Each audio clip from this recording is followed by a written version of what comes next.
Call of Duty and Halo and all that shit. Same shit, pretty much. It's so that and like Fortnite came out about the same time, but PUBG was meant more for like grown-ups and didn't have a bunch of stupid cartoon characters with costumes and stuff. Lo and behold, I get back into PUBG and they are now making it very much like Fortnite, just not as cartoony, but still giving people stupid outfits and stuff, which was kind of the appeal of PUBG, was that you didn't have all that, you know, PG crap that you got with Fortnite. It was just a little more real. Not real, but Sure. you know what I mean. You know what I mean. Labeled a little bit, got a little bit more M in there, you know. Yeah. I hear you. It's a little more PG-13, rated R, whatever. I don't know.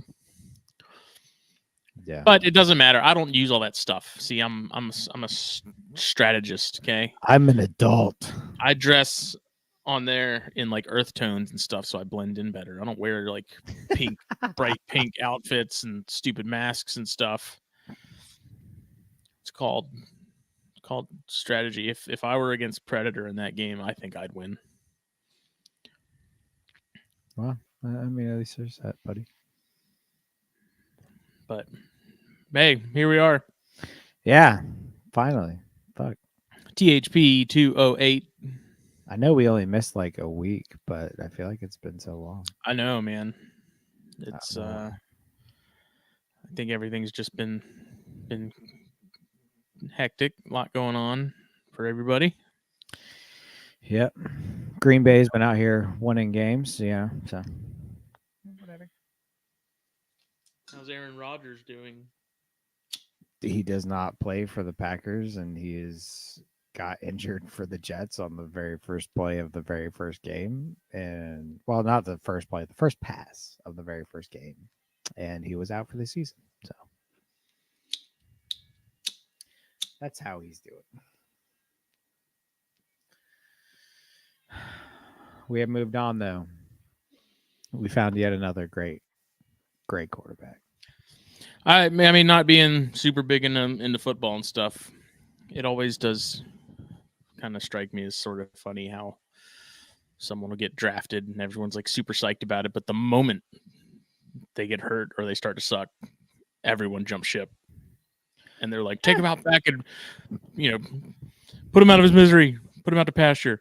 I mean, if he sucks, he sucks, but if he gets hurt, you can't really blame him for that. But yeah, everyone's like Aaron Rodgers, and then he gets hurt, and they're like, oh, who else we got?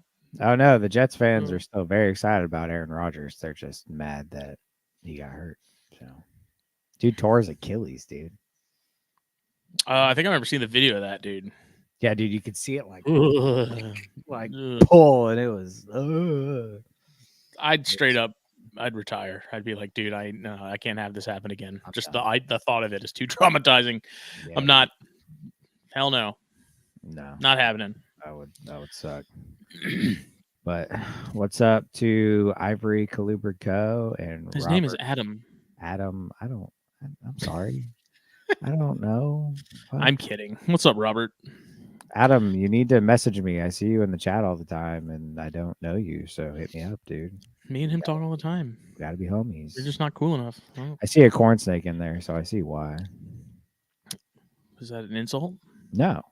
Oh, I thought you were saying you haven't talked to him because he has a corn snake. No. I was saying I see why y'all talk because I see a corn snake. I keep more than corn snakes, Jacob. I don't like to be pigeonholed as a corn snake guy. You just use my full name, and I don't appreciate it. Fuck. I don't. Not think even 5 minutes in, you're using language. I don't think I've ever this is heard a Christian you. show. Sure. I don't think I've ever heard show. you. I don't think I've ever heard you call me Jacob. Jacobius. That's your full name, right? No. Legally on your birth certificate? Jacob Thin. For real? No, dumbass. That sounds like something they would do up in like Milwaukee. I'm from Manitowoc, and you don't even know where that is in Wisconsin. My virgin ears. Yeah, your virgin ears can't handle my swear words. Yeah, man. Manitowoc. Hit me up. Do I not? I thought I followed you. Do I not follow you? If I don't, man, I'm bad at I'm bad at social Speaking media, of dude. quarterbacks and fumbles, here's Jake fumbling the ball right now. We'll probably have some low attendance because I didn't know we were starting so early tonight. Yeah, I know. I didn't do any sort of like pre-post or anything to it. That's why we were talking about PUBG, because I had to get my one round in before we started. And sometimes those games last a minute. Some of them are like a half hour. Some of them are like 45 minutes. Like, it's lonely at the top. Sometimes it takes a long time to get there. You didn't even put out to the peeps that we were going live tonight, man. I put the live, so like it created the event on Facebook and stuff, and it's just sent me an email saying it's real. So, what do you got to say to that? Nothing. Whatever, dude. This G on your forehead stands for goober.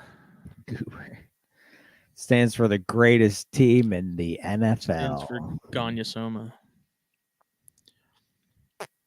Robert knew. Robert knows what's up. Because Robert cares about us, and Robert wants to hear us. Robert's a stand-up guy. Seems like it. This is episode 208? 208. 208.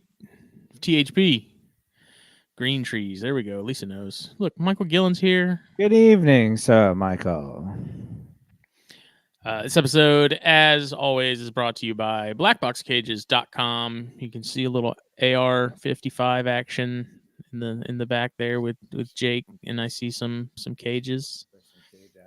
Yeah. Look at that. AR-55. There's a whole stack to my right. If we just want to pan over a little bit. Oh, look at that. Oh, my 70 rack is in the garage right now. So, but there's normally a 70 rack that's right there. But this is a XR. Where's my finger? That's an XR. It's on your hand. That's a little XR16 right there. Then down below, it's an XR20. They're stacked up. So I got a lot of tubs. Which the XR16, the XR20 are pretty much the same rack. There's just 4 more slots on the 20 than there is a 16. Yeah, they're the same thing. They hold the same tubs, but there's 4 more slots. And the 20 you can actually get in 2 heating zones. Fun fact. I don't think that comes in the 16, but in the 20 you can get like separate heating. So like say you keep colubrids up top or bottom and you keep pythons top or bottom, they wire it so it's 2 different heating zones so you can heat them to different temperatures, like you have on 2 separate thermostats. Again, getting the most out of your rack. Yeah. I mean, come on, dude. You can't ask for better than that. I mean, you can, but you're not going to get it. No, you're not. So shop around if you need a rack. You need a cage. Sorry, I'm trying to read and talk at the same time, and I can't do that. BlackBoxCages.com. Use the code THN at checkout. Get 10% off your order. You will not be disappointed. You won't. Black PVC, white PVC. I guess they would do a combination if you wanted to. That seems kind of.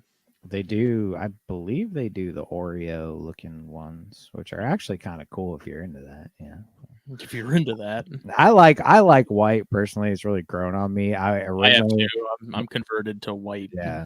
When I was first getting into it, I was like, because I was like, oh yeah, black. It's hardcore metal, blah. But I don't know, black or white just it lights up a little bit better, you know, when the sun the room so much brighter. Just overall. Yeah, it pops a little better, especially in a cage, man. If the sun comes in, the cage just pops a little bit better. And if you add lights, it's even cooler. So I like white, but black also works fantastic. So if you like black, get black. You like white, get white. The quality's excellent across the board. It doesn't matter. Regardless. They use the same PVC. Just a different Get yourself something nice. Tax season is coming up, so why don't you start shopping now and plotting so that when the time that money comes in, it's ready to go straight to BlackBoxCages.com. That's right. And then you save a little extra.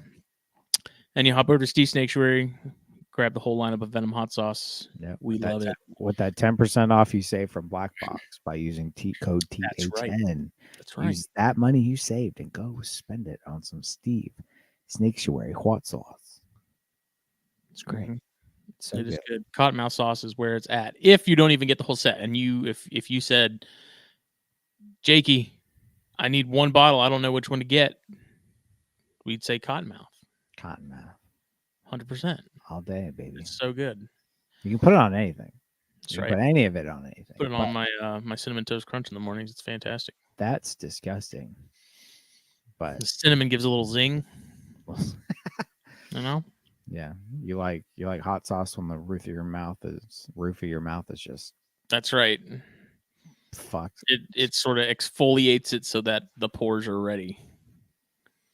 Jeff said the Packers are going down. Yeah, we're probably losing on Saturday, but Who are you playing?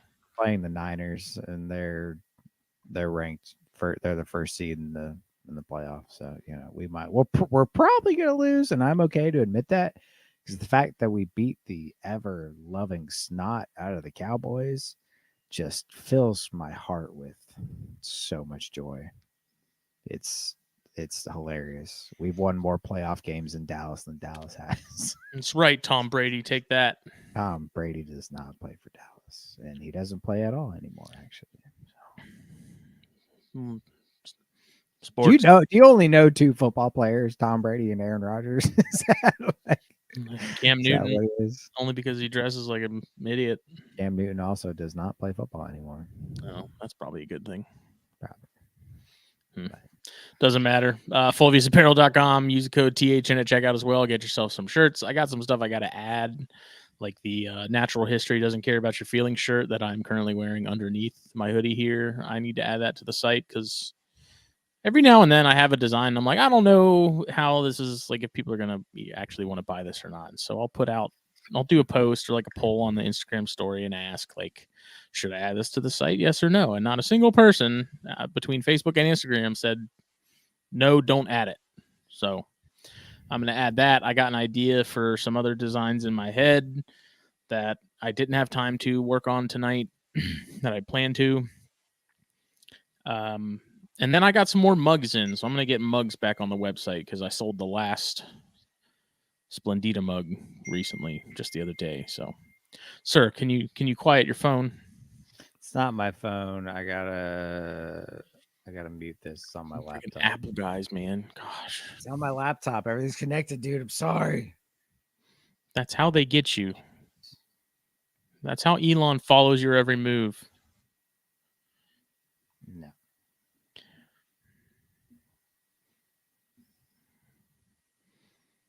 Cam Newton doesn't get his shirts from Full Views Apparel. That is an astute observation there, Nate.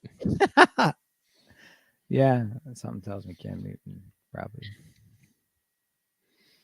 probably not. I need to figure out what mugs I'm gonna make though. Like, I feel like I got to get more of the Don't Be a Hemipene ones up. But then there's some other. I feel like there's a ton of other designs that I need to mugify. So I need suggestions of what's available currently as far as shirts, what needs to be on a coffee mug. And granted, right now I only have 6 coffee mugs, so I've got to be very particular. I thought about taking 2 designs and splitting it to 2 mugs each. Maybe narrow it down to 2 and do 3 each. Take that rat steak picture I sent you that you used on the shirt and just use that picture and slap it on the mug. Why? Because it would be awesome. People are going to be. People use it as a target. Then make it for me, please. Do you even drink coffee? No, but I can. You make me a tumbler.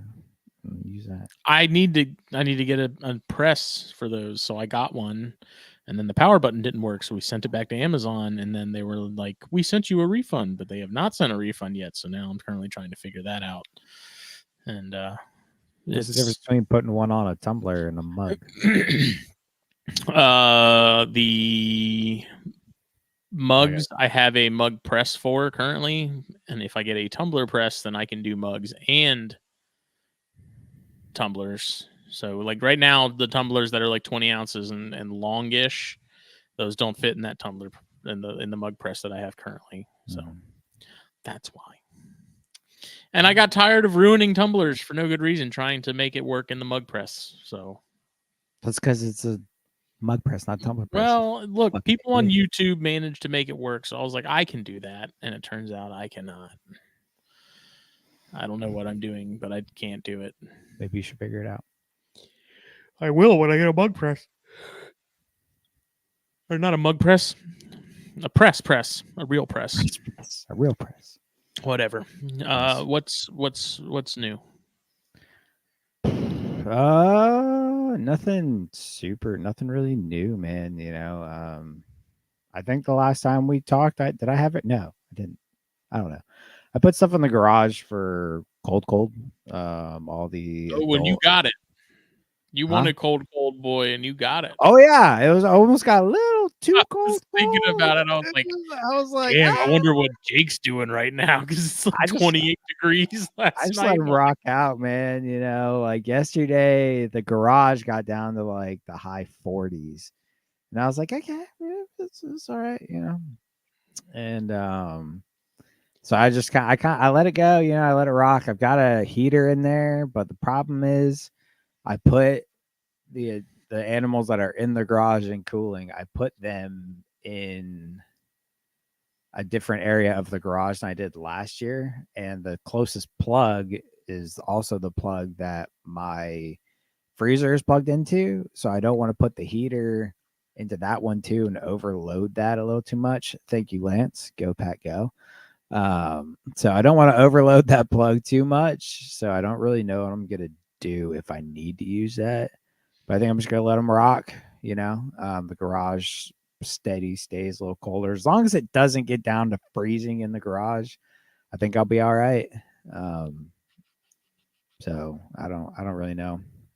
But yeah, there's a bunch of snakes in the garage right now. Um, so that's cool. Breeding season will probably be busy. Carpet pythons are paired up currently. My adults, they're together, and the room is still cold right now. It's like 60 degrees in here, something like that. And I just kind of cooled the whole room. Gave everybody about a month off of food, and room is about to get warmed back up here soon. Everything's going to be popping and rocking here shortly again.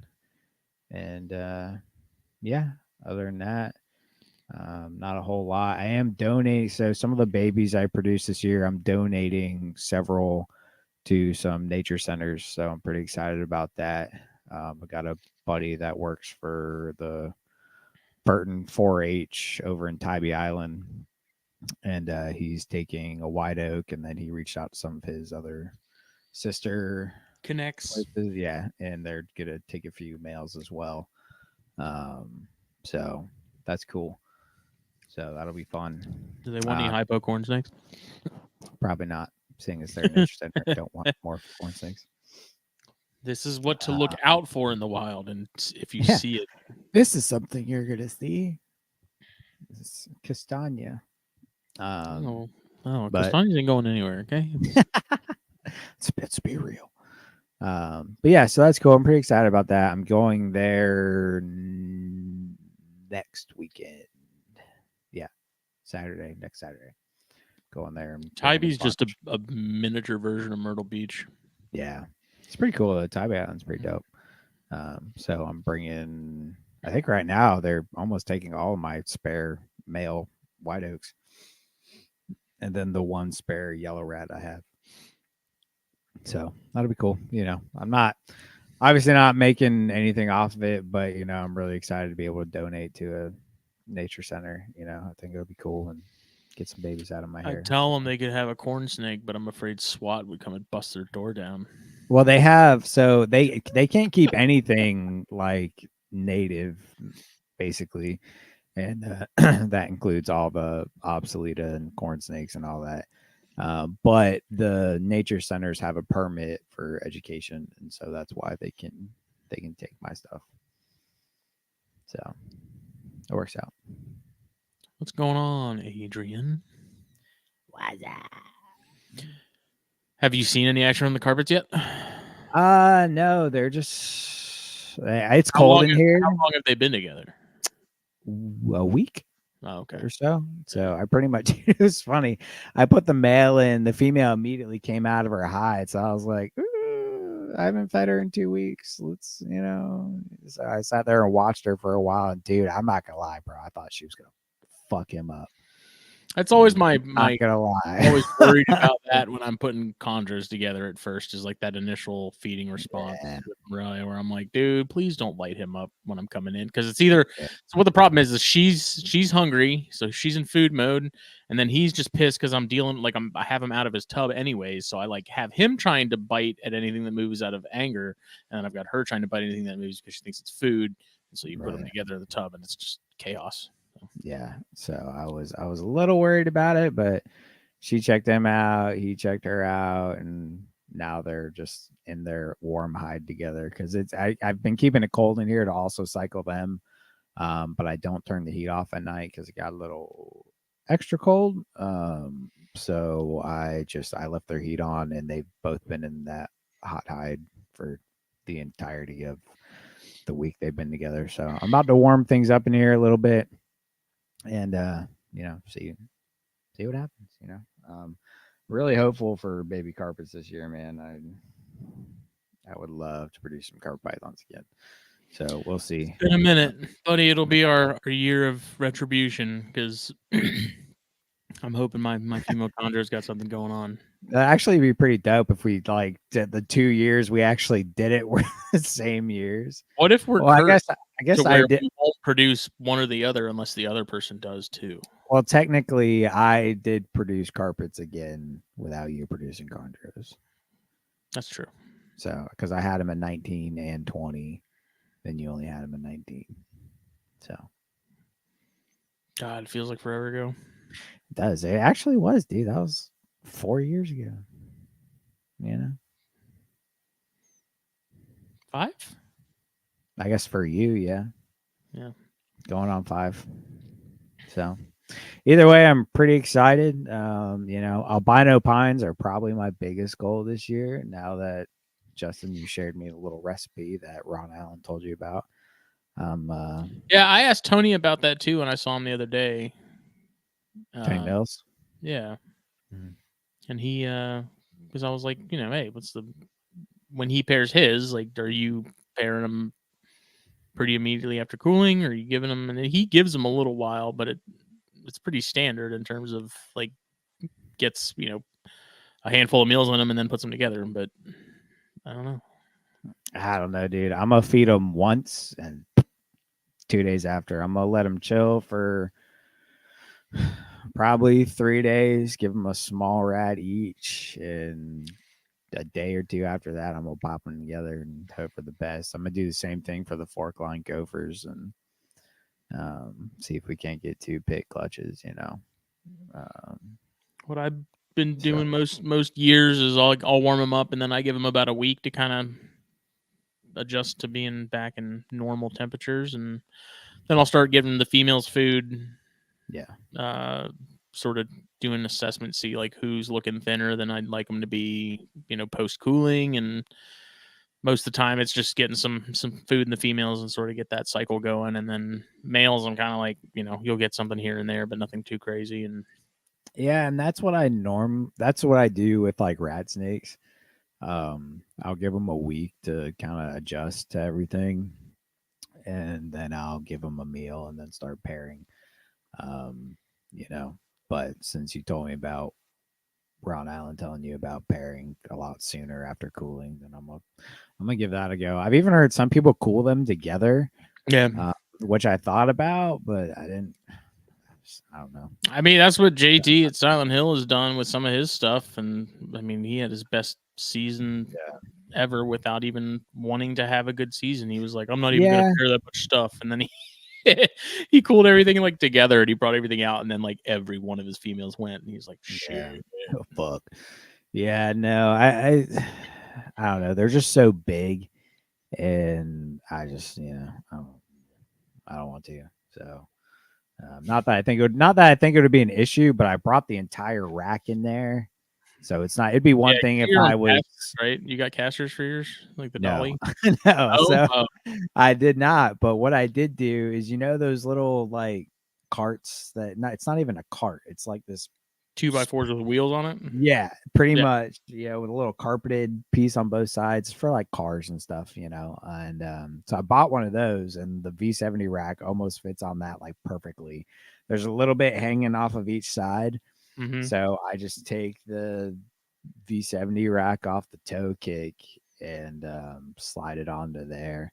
It's kind of a pain in the ass, but I'm thinking, with whatever the rack is that I get next from BlackBox is gonna probably have either dolly or toe kick. Just probably a dolly.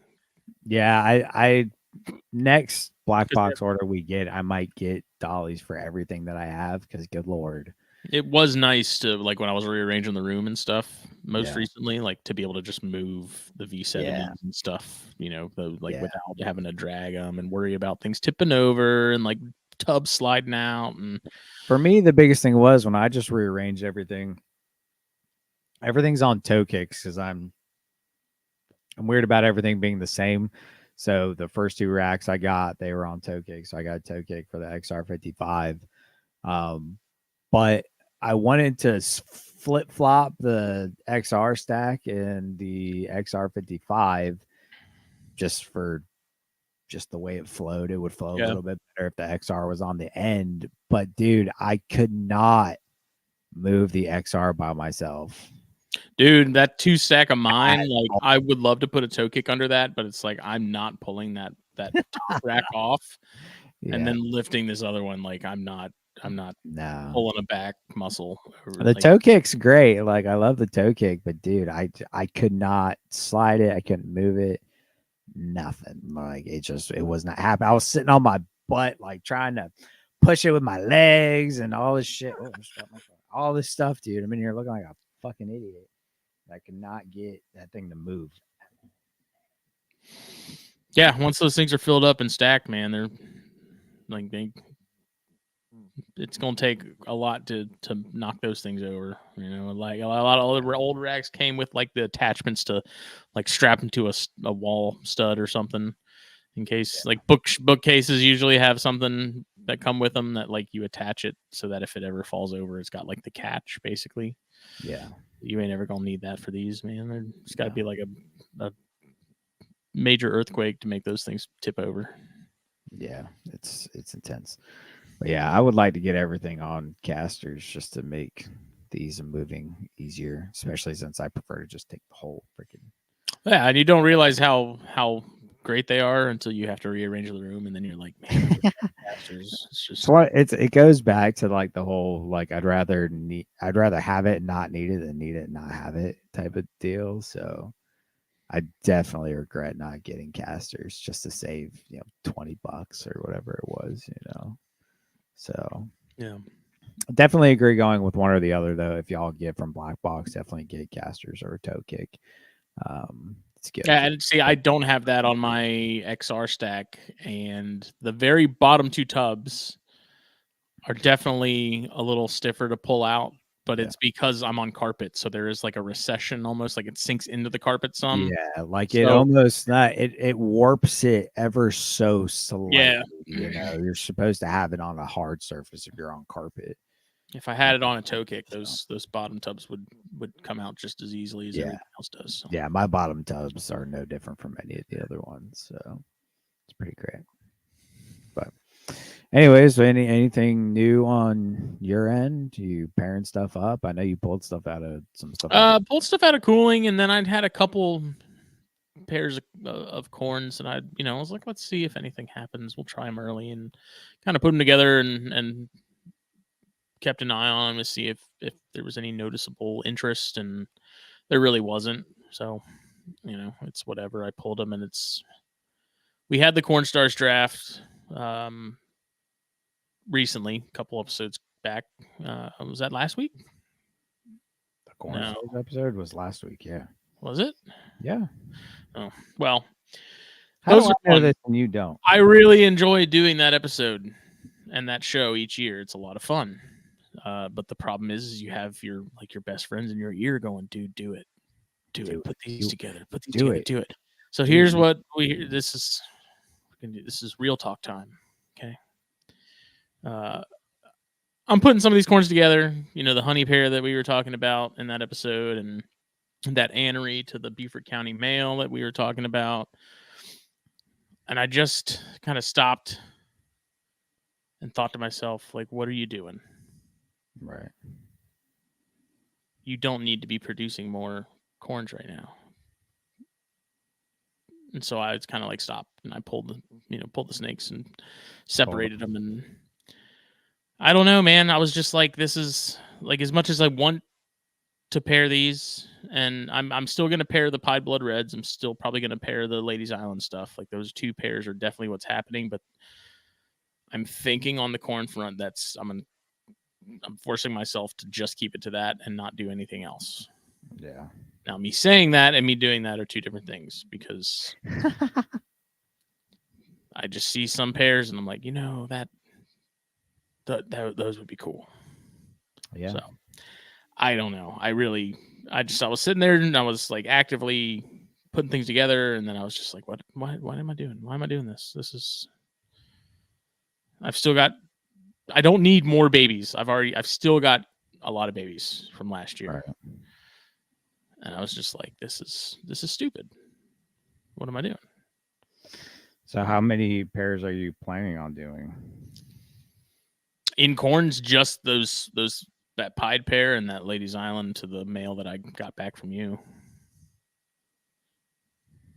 So, because what I had talked about sort of with my initial plan of the Ladies Island pairing was like, okay, I can produce some and then hold on to a few more, and then if there's anyone that has any interest, sell a few, and then whatever I have left, go and release back onto my parents' property. Okay. Yeah. But then Loafman was talking on the latest CCR episode about translocation and how there's a lot more that goes into it than sort of just letting stuff go in a designated spot. So I want to sort of pick his brain on that a little more. Because Tony does a similar thing on Spring Island with their Eastern Kings, and he has some corns that he releases out there too that are also Spring Island animals. So I need to probably ask him about it too some, but I don't know. Yeah, I know there's a whole lot that goes into actually releasing. It's better to have like a totally separate space for them if you're going to do it. And make sure well, it's like, it's not necessarily. I'm not worried about the genes, because they're going to be. It's not These genes. It's more like pathogens are kind of pathogens. Yeah, that's what I mean. Like not keeping that there's them away anything. from everything else. There's nothing in my collection that I'm particularly worried about or that I know of that's going on. So there's not that or anything. But it's like these things you don't see. I don't know. I mean, it could be completely negligible, and I could just be feeding the local coral snakes. I don't know. We'll see. But the pieds I'm not as worried about, as far as having more mouths to feed, because pretty much at least half that clutch is just going to go to Chris. So we'll see. But yeah, Christian said he could use another Ladies Island female. Yeah, everybody could.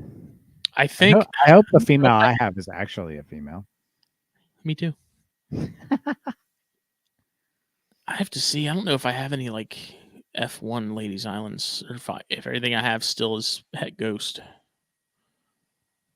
Might have to look. I mean, you have some holdbacks, don't you? Yeah, but they're holdbacks. Oh, yeah, that's what I mean. You mean like available? Yeah. No, I thought you meant like in general. No, but so that's kind of the plan with corns. I'm not going to do Bairds this year. I'm just going to give all those females a year off. Not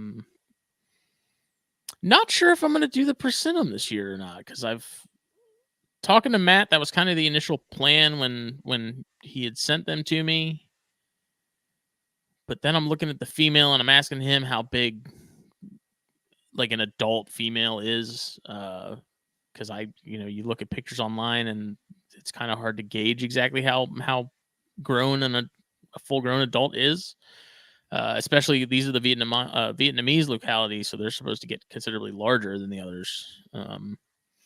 But without any sort of reference or context, it's hard to say for sure what that is. But right, I don't know. I may give those one more year before I pair them up. And I talked to Matt about that. Chondros, though, female, has been kind of looking like she's got something going on. Follicles, maybe. No ovulation yet. But she is looking pretty lumpy. So she's perching a little odd. So I'm thinking she's got something going on, but haven't seen any action as far as locks from them lately. So maybe the male got the job done. I won't pull him until I, know for sure she's holding. So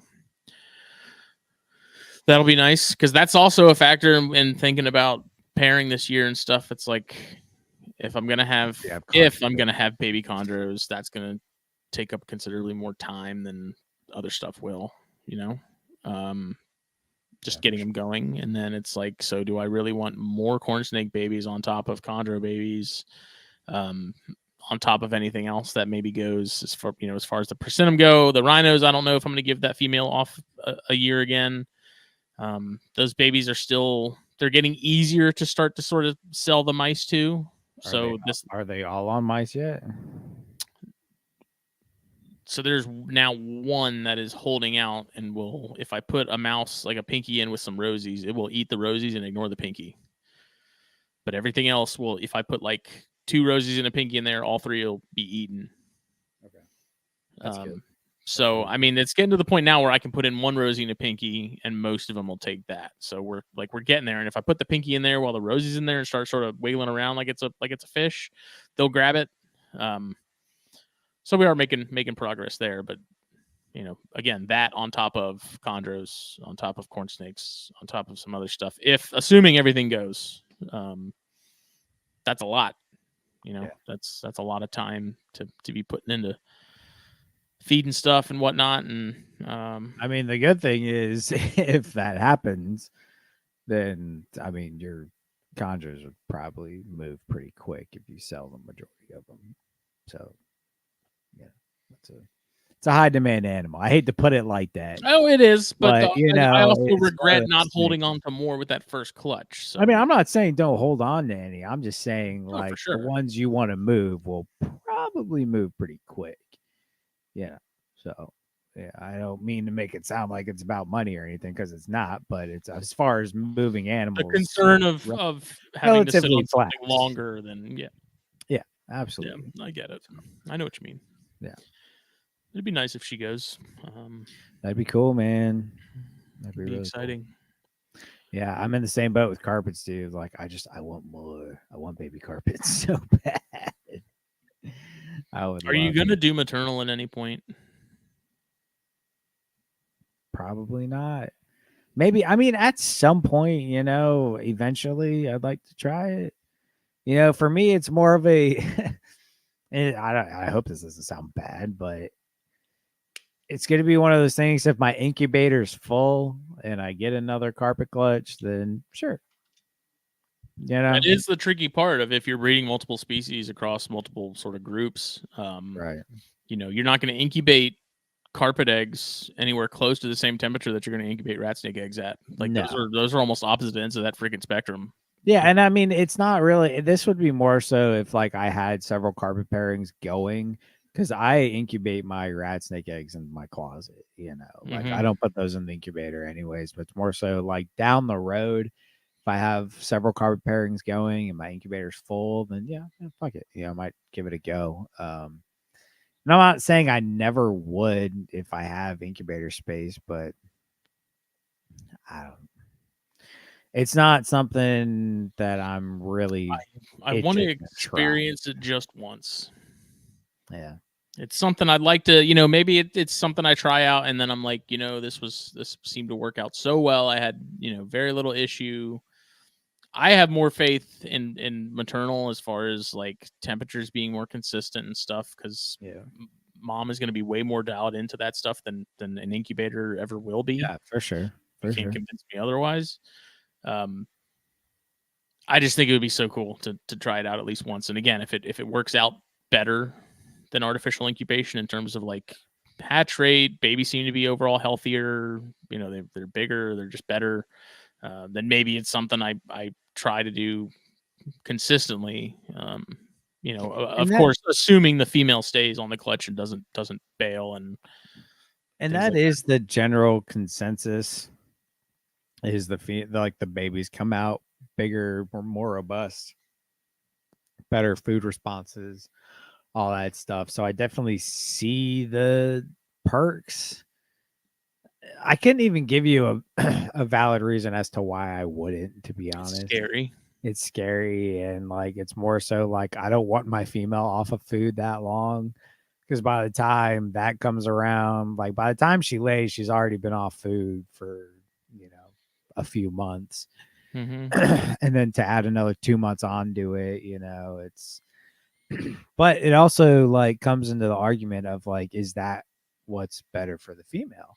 See, I don't. I Is think that's that like there's more a reason. natural? There's a Like reason they've that, evolved over so many millennia to be able to do that right? without any issues in the wild, where there's way Yeah, yeah, more of a likelihood of something happening to her than in a box. yeah. And that's what I'm saying. Like, are we actually like? Again, this is probably a stretch, but are we shortening the lifespans of our animals by not doing maternal? Like it's an impossible figure to figure out, but it's a factor, It'd be really interesting to know in terms of like, physiologically sort of how they reset after something like that Yeah. compared to like how we do it, where it's like, okay, they've laid, we pull the eggs, female goes back to business as usual. Um, that is, I mean, you think about it, like that is a major reset, like Yeah. biologically, like that's a Yeah. big, that's like wiping the slate clean almost. Yeah. Uh, And I also wonder, like, in your 4 foot, what most people keep carpets in 4 foot cages. In your 4 foot cage, there's only like so much room to go. There's only so many parameters you can give her. yeah, So it's like she kind of has to choose one or the other, a little colder, a little warmer, maybe somewhere in the middle, In the wild, she can go pick the perfect spot.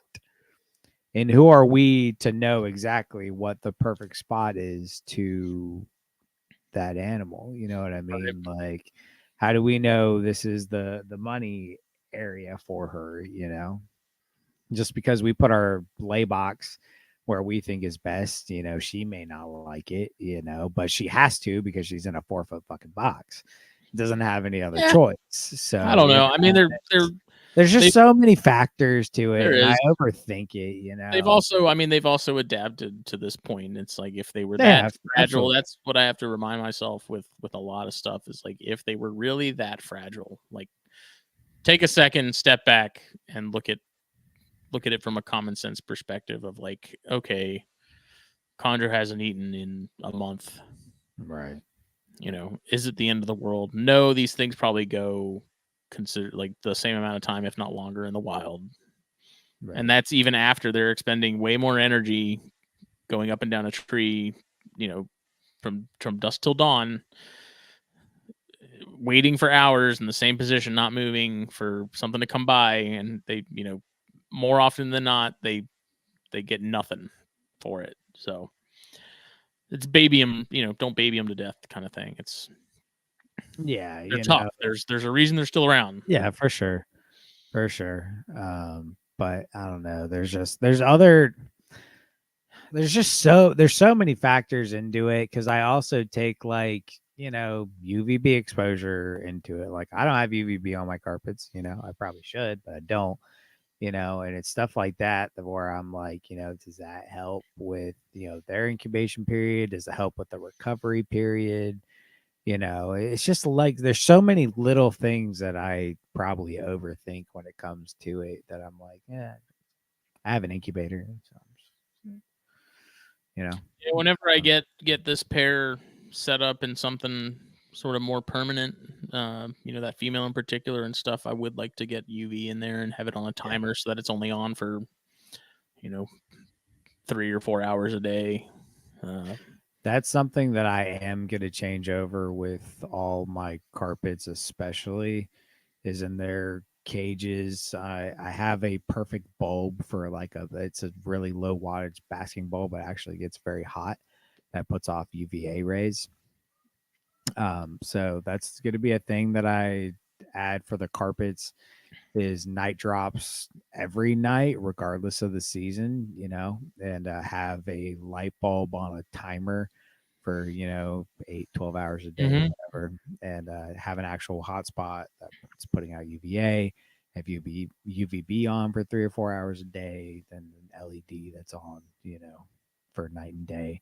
I'm gonna start doing that for all my carpets, especially. I tried it with one cage from BlackBox and one rat snake, and I could probably dial it in a little better and do it. But the way I set up my room with all my other setups, I started doing ambient.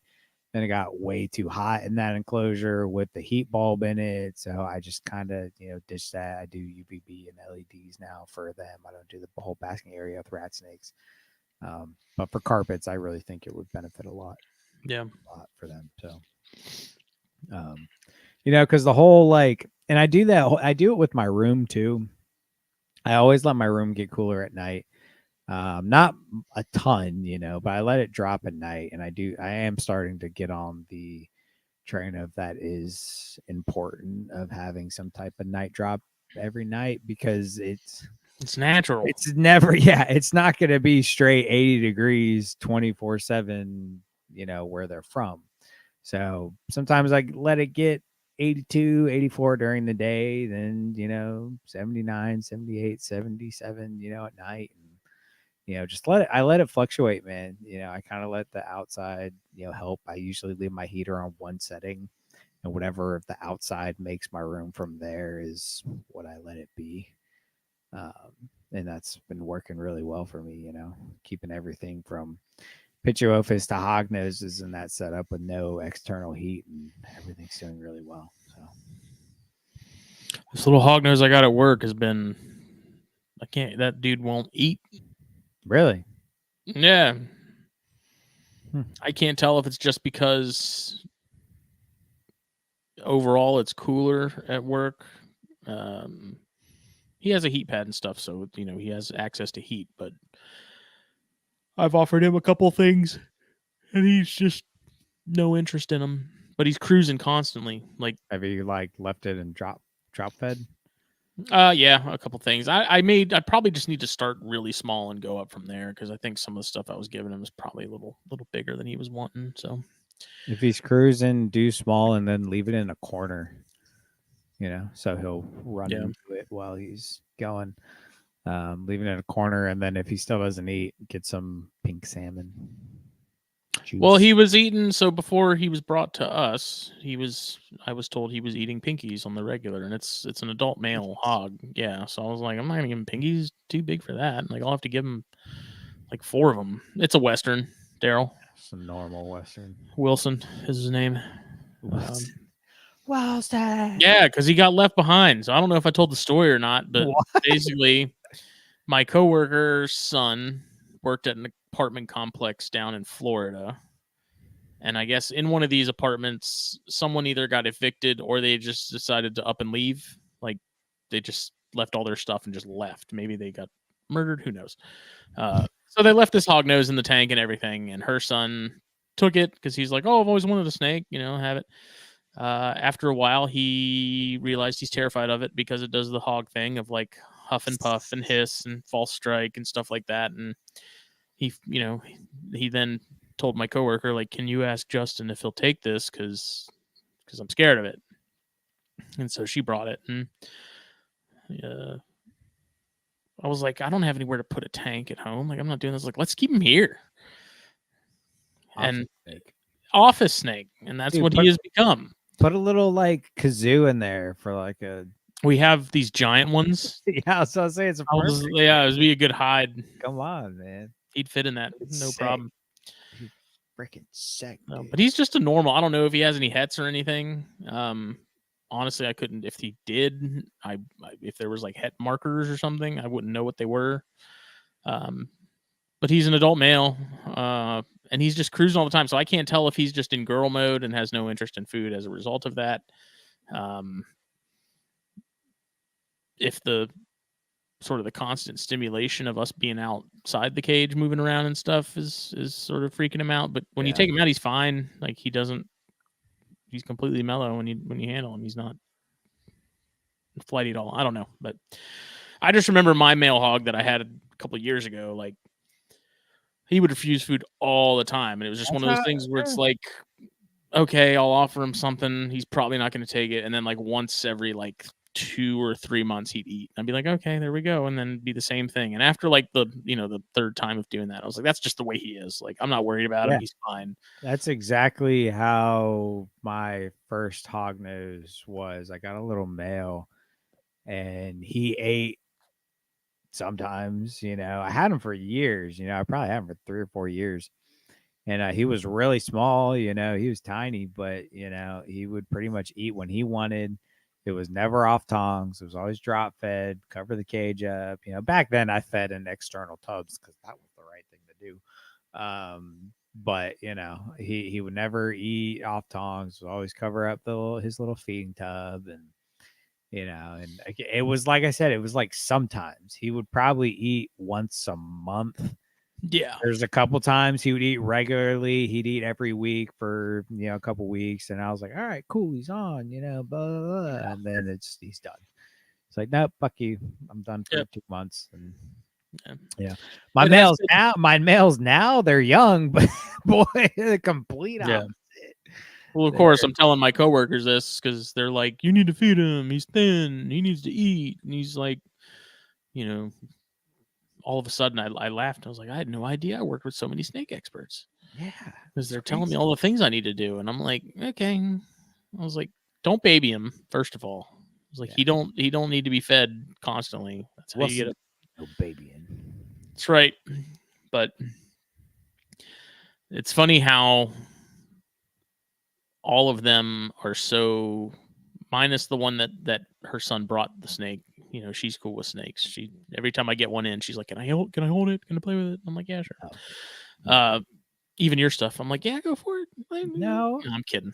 No. But like when I've gotten some corns in and stuff, she's like, "Can I hold it?" And I'm like, "Yeah." And then of course she takes it and disappears to her office, and I don't see it for half an hour. But everyone else, like, they don't like snakes, but they like Wilson. Like my coworker that works with me directly up front, who does the embroidery and stuff. What's her? Cammy. Cammy, yeah. She's not been a fan of snakes, but she's become very attached to Wilson. She won't touch him. She won't handle him. I managed to have her change his water the other day, which was a big step. Yeah. But she's like, I don't want to touch him, but I love him. Fair enough. That's all right. Like, he's adorable. She like talks to him all the time. And then one of the girls that works in the back, she's the same way. She's like, I don't want anything to do with it, but she'll come up and like look for him in the mornings and like, it's so funny to watch them because they're curious. Yeah, but they don't still have their limits. It's just so funny because it's like that's just how it is. Like our species is just so hardwired to. Yeah. It doesn't matter where you are. Like if you're doing like an event, like a public event or something, and you have a snake, like there's gonna be somebody that's like, dude, do not come near me with that. No, but even the people that are scared gotta see it. Yeah, they got. You know what I mean? Yeah. Like they're so curious. Like there's a little bit in them there that they're curious enough to where they do want to see it. They may not want to touch it or anything like that, but it just cracks me up how it's like our species is still so hardwired to like have to investigate, even if they already know what it is and what's going on, especially like with snakes in particular. That's how Kayla is with one of my snakes. But my biggest snake, actually, Papaya. She's my breeder female carpet. She's an absolute beast. She's huge, and but she's like the sweetest snake ever. Take her out, she's totally chill. Kayla's like, oh, Papaya is my favorite snake. She's amazing. And I'm like, you want to hold her? And she's like, no, I don't want to touch her. I don't want to hold her, but she's my favorite, and that's cool. That's fine. Yeah. You got a favorite. I got Cammy to hold Wilson at one point because I was like, she did hold him. Yeah. And she's like, I'm afraid I'm going to like drop him or he's going to like move suddenly. And I'm going to fling him. So I was like, okay. I was like, come over to the table where we get the shirts all set up and stuff to get printed. And I was like, hold them over the table, like put your hands on the table, and then if something happens, you can just move your hands away, Yeah. and you don't have to worry about dropping them. All right. And so she did that for like 30 seconds, and then she was like, okay, you can take him back now. You can take him back. I was like, he's not doing anything. I was like, he's fine. That actually happened with my male hognose. He was very hog nosy, and he would, hiss and blah blah blah. My friend was trying to learn about snakes, and so I took him out to kind of show him. I showed him how he acted. I was like, you got blah blah. He's like, well, can I hold him? And I was like, you can, but just like, watch it. He's gonna hiss. He might fling his head, and he's like, no, it's fine. I get it. And I was like, okay, So luckily he was standing over carpet, but he's holding him in his hands, like you're cupping some water. He's holding him like that. And all of a sudden he flattens out a little bit, and I'm like, oh god. And he goes, psst, he flings his head, and he just goes whoop straight down. I was like, dude, you're off. No, you can't. You're not allowed to hold any more snakes. Yeah, Wilson will do that in particular if he's in a mood, and so like you go in and he'll start doing the huffing and the puffing and the hissing and the striking and stuff. The dance. And Sarah, who's the girl that likes snakes, wants to hold him. She's like, can you get him out for me? I was like, I told her, I explained to her, I was like, it's all bark. It's all show. I was like, the only time that I'm ever worried about getting bit by a Western is if I smell like food. I was like, what he's doing is working because it's making you not want to go near him. I was like, it's all an act. I was like, I told her, I was like, I will give you my house and my car right now if you reach into that tank and you get bit by that hognose. Yeah. It's like, that's how confident I am that nothing's gonna happen. Because I walked over there after I was telling her this. She's like, it's not, he won't stop. And I just reached in there and grabbed him. Boop. Not a pip. Like not a sound. Yeah. Nothing. So I was like, it's all an act, dude. She's like, oh, okay. And now she's like, can I get him? I was like, can you? I don't know. Give it a shot. Yeah. So are they like holding him like all the time type of deal? No. Okay. Sarah, I'll say that might play into it. No, taking him out 3 times a day. Sarah will come over every now and then. Okay. Be like, she at least asked me first. She's like, can I take him out? I'm like, sure. But we also try to keep it on the down low because like my boss knows that he's there, but we're also like trying not to draw too much attention to him because if Sarah decides to take him out and we've got a bunch of people there for like a tour or something, I don't want people freaking out. Right. So I'm usually like, if there's a lot of people in there, she's like, gonna hold him. I'm like, no, man. I'm like, come back later. Like, all right, now what are you doing? Gonna get us in trouble because we and Cammy both fully expected Steven to be like, get rid of it, take it home right now. It's a problem. Yeah. But so far he's like, he's like, how bad is her bite? I was like, mildly venomous. I don't know how to say that in a way that sounds good. Yeah. I can attest to the fact that it's not great. I can tell you that it's not fun. You just see the little jowls on those things, dude. They got they're little bulldogs, man. They dude, if they grab you, if they don't want to let go, it's a bad time, dude. I've been seeing some reels lately of some just going ham on the edge of a tub, and I'm like, damn, dude, they're like really going for it. Yeah, dude, they're giving it their all. They're not like, dude, if you get latched onto by, I tell you, my, if you want to call them venomous, call them venomous. I'm going to refer to them as non-venomous in this scenario.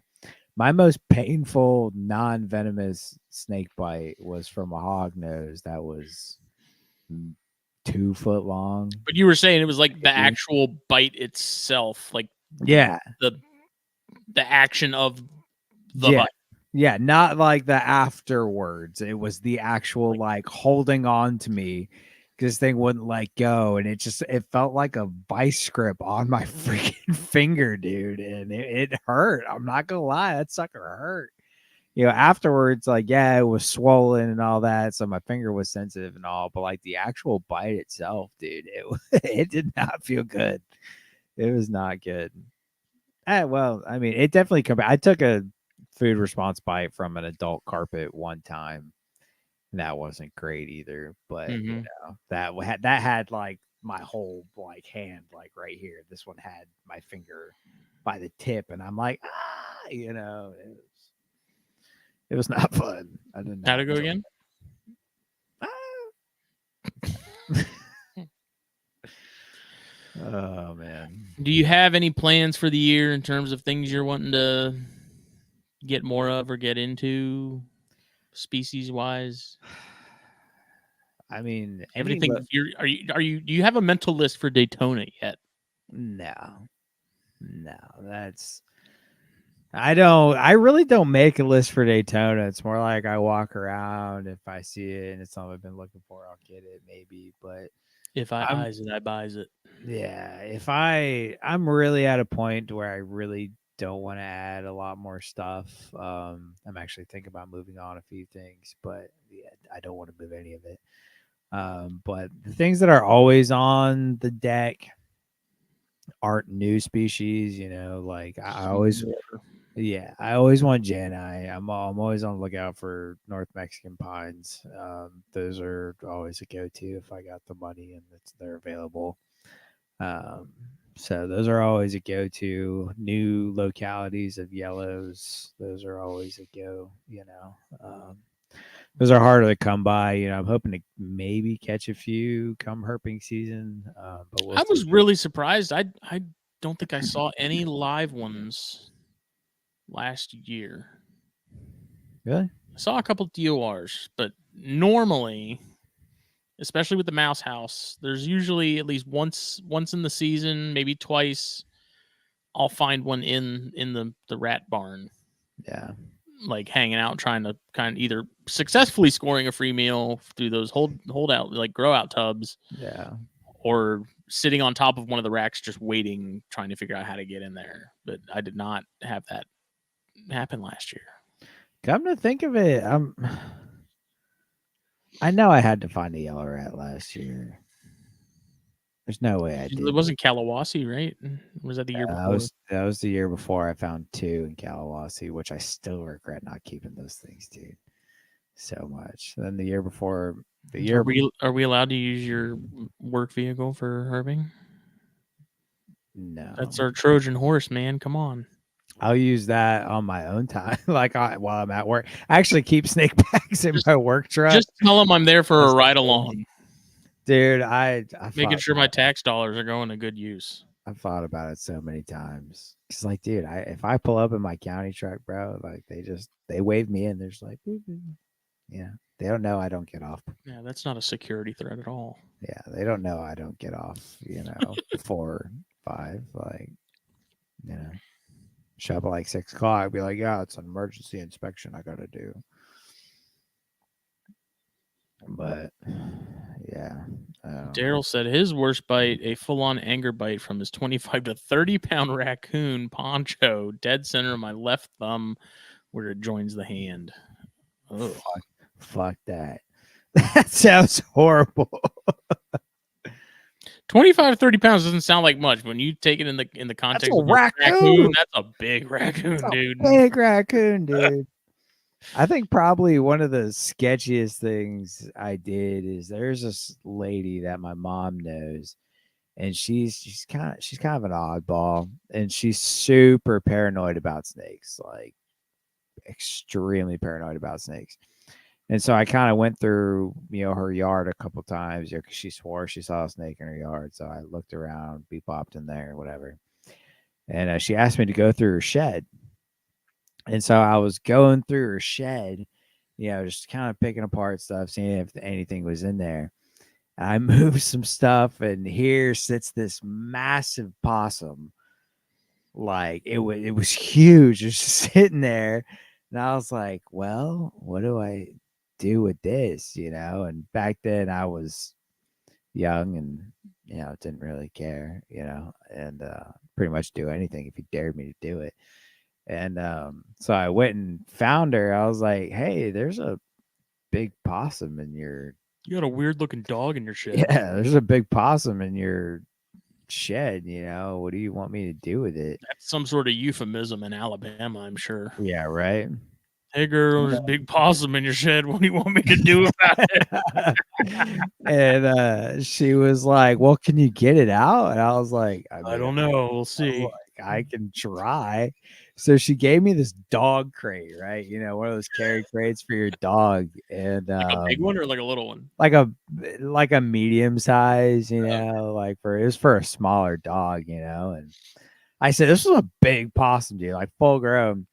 And so I went in there and I was like, fuck it, and so I went and just like grabbed this thing by the Come tail, on, buddy. just like picked him up, and he was all like reaching for me. I was like, oh my god, I had this thing by the tail. I dropped him in the freaking dog crate and went and walked him off somewhere else. I was out there in Port Royal and just walked him to the woods somewhere and let him go.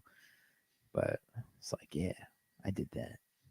Grab a possum, my bare With hands. my bare hands. My bare hands. I'm a man.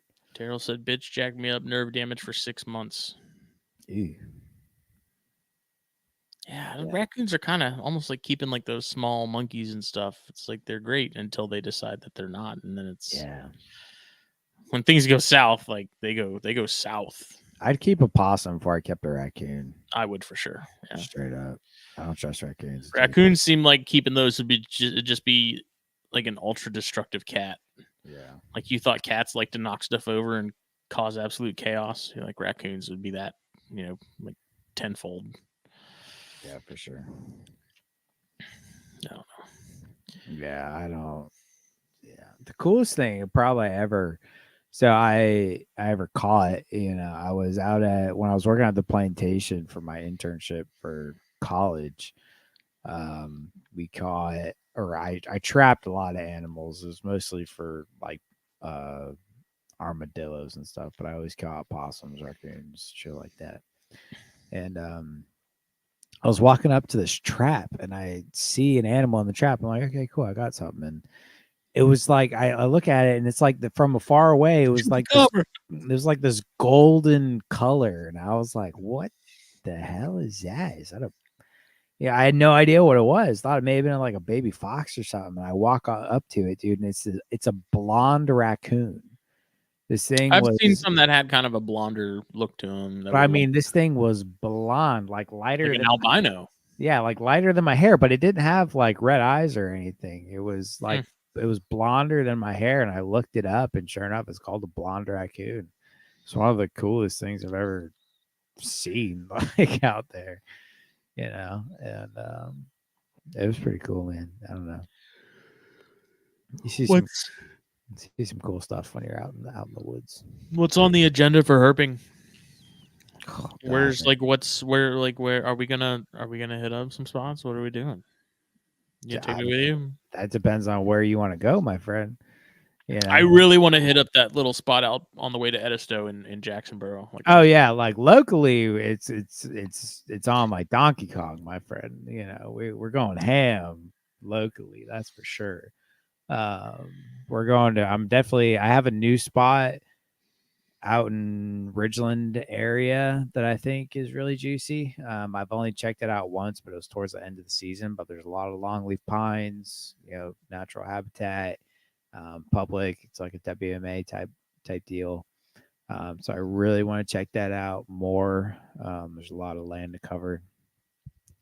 So that's definitely on the agenda. And there's like a water where there's a boat landing, but it's a really shitty boat landing. But I think it could be a good spot for a lot of stuff. So definitely a lot of local things.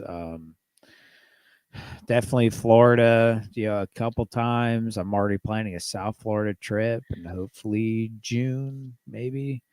We're planning on going South Florida. Central obviously is definitely going to happen.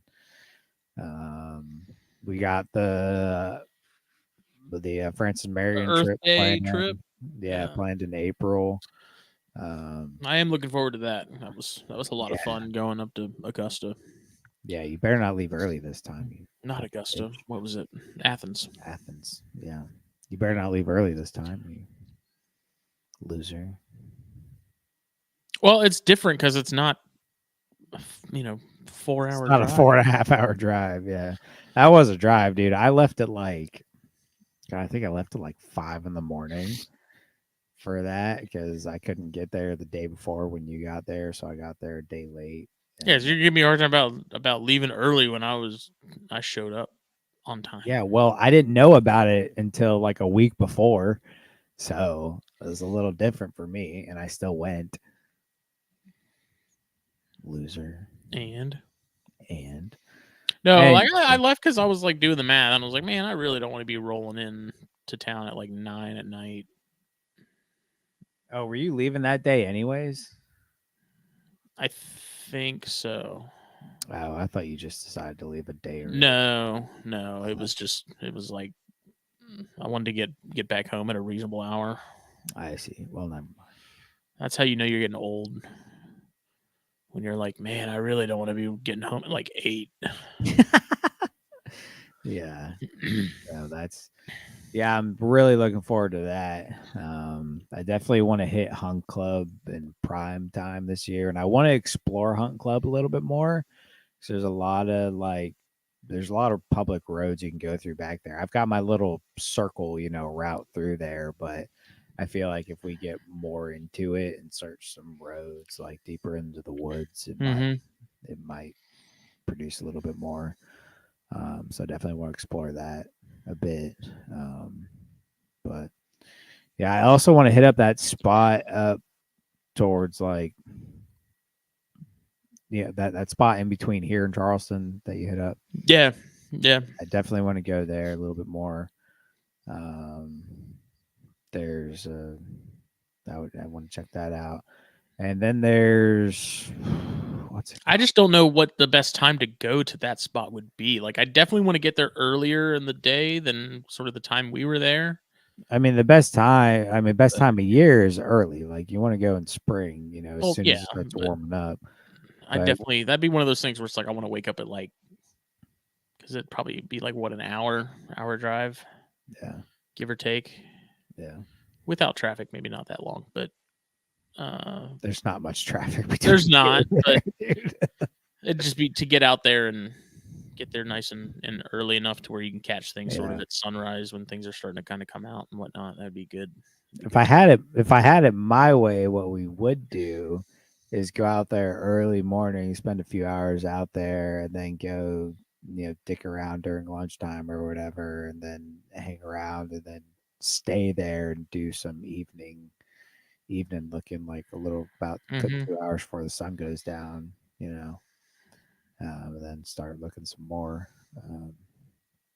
But I don't know. Definitely my WMA too. I need to go there more this coming season. I didn't go there nearly enough last season. Because dude, I got a spot for cottonmouths, and I just love seeing cottonmouths, dude. So definitely need to hit that I'd up like some to more. get out to Pinckney again. Pinckney's cool. I went there a few times Yeah, I've last only been out year. there the one time with Olson, and I mean we saw a copperhead and some other stuff, but it was so massive. Like if I was gonna do that again, I'd be bringing a bike. Yeah, you need a bike for that Like place because we too. walked and walked and walked, and it was like fuck. Like how far away did we freaking park? It's like good lord. Once we realized we were going the wrong way too, we probably walked a solid like 2 miles before we were like we're going in the wrong direction. Yeah, It was like yeah. shit. My Luckily, feet I've learned that place pretty well now. Like I know where to go and were. how to get in and out. It's just such a cool Um, place, man. It's so it is. bizarre. It's that it's like nestled right there. Like if you're going over the bridge on Hilton Head, you would never know that was even there. Yeah, It's wild because it's yeah. also massive. It's huge. You got to And walk almost a mile to get to the first pond. yeah, Like yeah, that's true. it's a long walk, and I have biked it as well. I saw people with bikes when we were there, and I was like, "That's what we should have done." Had I known that it was going to be that way, I would have had a bike. Yeah, the bike's the way to go, dude. It's legit though. I took Chris Montross there. We had a great time. Didn't see any snakes. It was kind of cold. Um, but a lot of birds are out. It's a huge brooding area for a lot Yeah, of wading birds. And then I took Jack there. He met up with me early morning one day when he was visiting last year, and we actually found two legless lizards, which were glass lizards, which were awesome, eastern glass lizards. Found 2 of those, and then a little rat snake that was very, very underweight. But it was a little baby. There And was a ton of gators when we were like. There was one oh yeah, pond. It was a big one. I'd ton. never seen that many gators in a single pond ever. Like it was nuts. Well, Because you, I haven't taken you to we walked Donnelly at the right time. we walked the perimeter of the whole thing, and it was Mhm. like literally like every like 10 feet there was a small gator hopping, like taking off, and it was wild. Dude, I gotta take you to Donnelly during prime time, dude, because there's a ton of gators out there. It's insane. There's a wildlife management area out on Edisto that me and Katie went and walked when we were out there for our anniversary like 2 years ago. Mhm. It'd be cool to go hit that up and then hit up the Serpentarium if we can get the timing right for their when they're open. Actually, be perfect. So what we can do is we can go out there super early, go herp around, whatever, go chill at the Serpentarium during the hotter hours, and go back out in the evening road cruise. Do That would be a trip that'd be like I'd want to just get like an Airbnb or something for a night. Yeah, it'd be pretty dope. I'm not against it. Go spend the night on the Edisto Beach. Come on, boy. That'd be cool. I'm down. Should make that a thing for sure. Serpentarium's cool, man. It's been so long since I've been there. It's been it's probably been 10 years since I've been there. Which it feels like it wasn't that long ago, but when I think about the timeline, I probably haven't been there since 2015. Mm-hmm. So something like that. I'd like to see how it's updated and what's changed for sure. Need to get him to start selling Fulvius stuff. That would be sick though, dude. That's not. That's not. I don't think that's their demographic. People would be like, It's definitely "What not. the hell is this?" Like, they wouldn't. But they have a pretty big gift shop. Like their little area that you go in to pay and yeah, then go into the the snake rooms. Like, that's a really big gift shop, That'd be pretty sick. Boone Hall. I know Boone Hall. Where's Boone? That's in Charleston. Charleston, isn't it? Yeah. Yeah, Kaseki was vacationing and didn't even come down to see us. Wow. Thanks, Mike. Appreciate it. But Tillman area in Okeechobee, pretty new ones. Yeah. Yeah. I really want to I really, really want to find some king snakes in that area, in Okeechobee and Jasper area. That is so, we talked about species earlier. That's the one species I do want to add in 24 is some type of locality chain king. It's like the one thing that I'm like, yeah, I think that's a need this year. The Edisto ones, dude. Have you seen those? Oh my god, dude! I'll take those over the Outer Banks ones any day. Yeah, if I could catch some, that would be the ticket. I don't really want to buy any of those. I really don't want to buy any unless it's from somebody I really know, like really well and trust. But I would love to find some Edisto Kings. My laptop just came unplugged, but that's all right. So that's actually a big goal this year. So what's your do you have a species goal for herping this year? Is that a thing that you think about? I'd like to see either any rattlers. Pygmies would be really cool. But I'd be happy with cane breaks. I'd be really happy with diamondbacks. Just having never found a diamondback, it'd be so cool to see those in the wild, dude. Yeah. I really want to figure out who I need to get in contact with that's doing the study on them on Paris Island and be like, I will help you for free. Like, I will take off work and I'll hold the flashlight for you the entire time. Like, I don't care. I just you don't even have to give me a hook. I just want to be there. I want to see him. That's it. So, yeah. No, that's that. Unfortunately for that, they have all the free help they need from college students, but it's cool, man. I did get to do that one time because I had a buddy that was working that program That was the. I still don't count it. I know I've talked about this before. I don't count it as like a lifer in the wild because we were tracking them. You know, um, but still, just so freaking cool, man. We found a bunch that. I mean, we tracked a bunch that day. Probably like 10 to 30. I want to say 13 sticking in my head. Um, but that was really really cool. I actually I bought that pygmy rattlesnake book that Phil was telling me about. I finally just grabbed a copy. Yeah. So it's not supposed to be here until the 25th. When is that? Oh, that's next Thursday. Okay, we'll see. But um, yeah, pygmies, man, like that. I think out of everything, obviously corals, Yeah. um, a live one, uh, but pygmies, man, I don't know what it is about pygmies that I've got such a fixation on them that they're so freaking cool. Like if Katie says I can keep venomous again, like that'll be top top of the list. Would be some pygmies because I really don't want anything Big. crazy. I don't want anything major. I don't want anything huge. Pygmies would fill the need. Yeah. So Might be able to get you on some pygmies this year. Like I said, I told you I found that one in Hunt Club. So we might be able to make that happen. If you make a Florida trip with me, you can almost guarantee it to happen.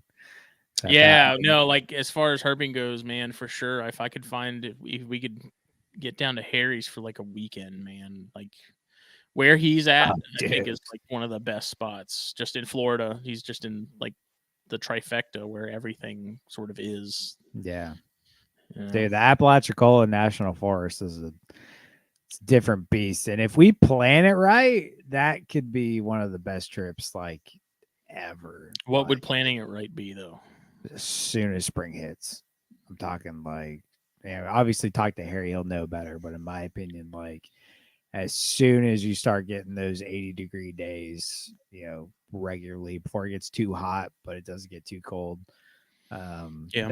That's prime time, and the Apalachicola National Forest is where it's at, man. If we're going down to Harry's, I'm going just to steal some of those Leonis he's got.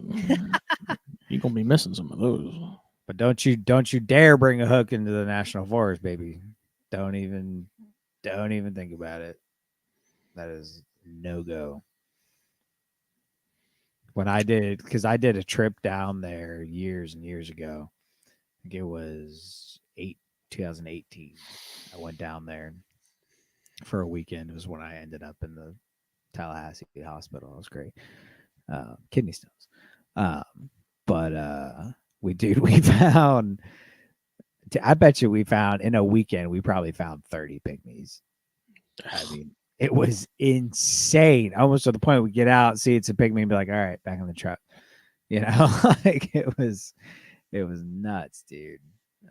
But we went in kind of a weird time. I think it was like midsummer. It was stupid hot. But we found a ton of snakes out there. So Harry's definitely on the list to go see in 24, no doubt. Um, but you got to come with me to Sky's neck of the woods too, man. Yeah, I want to go down there just to see Sky stuff, man. Yeah, he's got some awesome animals, and he's got some really good herping And cool dirt spots. bikes too, apparently. Well, he sold the one I absolutely crashed, but he's still got the 250. But yeah, Sean asked, "How is early October herbing on Hilton Head?" So on Hilton Head itself, probably not great because a very large chunk of Hilton Head is developed, if yeah, not almost all of it. But that's why, like the Pinckney Wildlife Refuge is there as you're going on to Hilton Head over that bridge. There's yeah, that wildlife refuge is 100% where to be. But I'd yeah. imagine early October you'd probably still have some pretty good success. It really depends on the type of October we have. If it's been semi warm and the day you go out is semi warm, probably gonna have really good luck. I've had very good luck in the later months.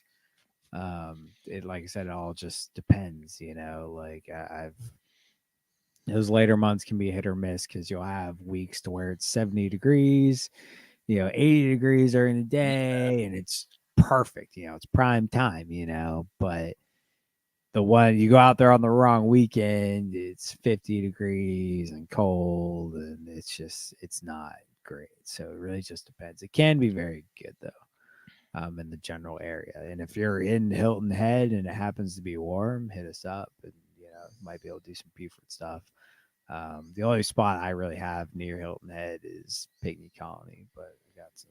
I mean, there may be some like public park type things on Hilton Head, but off the top of my head, I honestly can't think of any. There's maybe one. Honey Hill. Do what? Like Honey Hill, Head? where that science center is. That's like a plantation that they've kept pretty wooded. There's one area that I cannot think of out there. I think that's what it's called. It's not that one, but I know there's another one that's pretty still semi-rural, type of deal. And I cannot think of the freaking. Boy, I do not miss those days of driving out of that FedEx. No, I mean I still do it, but whatever. It sucks. Don't be scared. I am scared, dude. I've been doing it. I've been having FedEx do pickups now for years. Years. How many animals have I had issues with as far as delays or anything like that, or live issues upon arrival? Zero. All it takes is one. I don't know, I've been pretty fortunate though across the board with shipping and stuff since like the beginning. That I think I've had like one box delayed, and even then it wasn't like a major delay. It took like an extra day to get there rather than overnight. I've never even had a delay, dude. I mean, I don't have any wood to knock. Oh yeah, I do. That's right. But I've never even had a delay with shipping from our hub. Luckily, but I'm I'm so weird about shipping, man. Like I always go to the hub. I always prefer hub pickup if possible, and I only ship during certain times of the year. So that may affect me a little bit more as far as sales and shit, but I'm just weird about it, man. It's just such a drive. I hate shipping, dude. I don't mind it. I've gotten to the point where I've done it so many times now that it's like it's really no big deal. But yeah, I think it's also like being smart and paying attention to how crazy is FedEx at the given time of year, not shipping during crazy times of year. So like now that we're halfway through January, like I don't have any issue shipping, but usually from like middle of November to mid January, like I'm not shipping anything. It's not happening. No. Only thing right now for me is it's cold, and man, I hate using those heat packs, dude. I think it's also just a matter of being smart with those too. Absolutely, you got to be smart with those. I'd much rather ship when I don't have to put anything in there. That's just my preference. Not saying I won't, but I also don't keep those heat packs or cryo packs like stocked up. So easier for me, but whatever. Mm-hmm. But yeah. Any guests you want to have on the show this year? You got a list together at all of? I don't have a list. Mental list. I don't.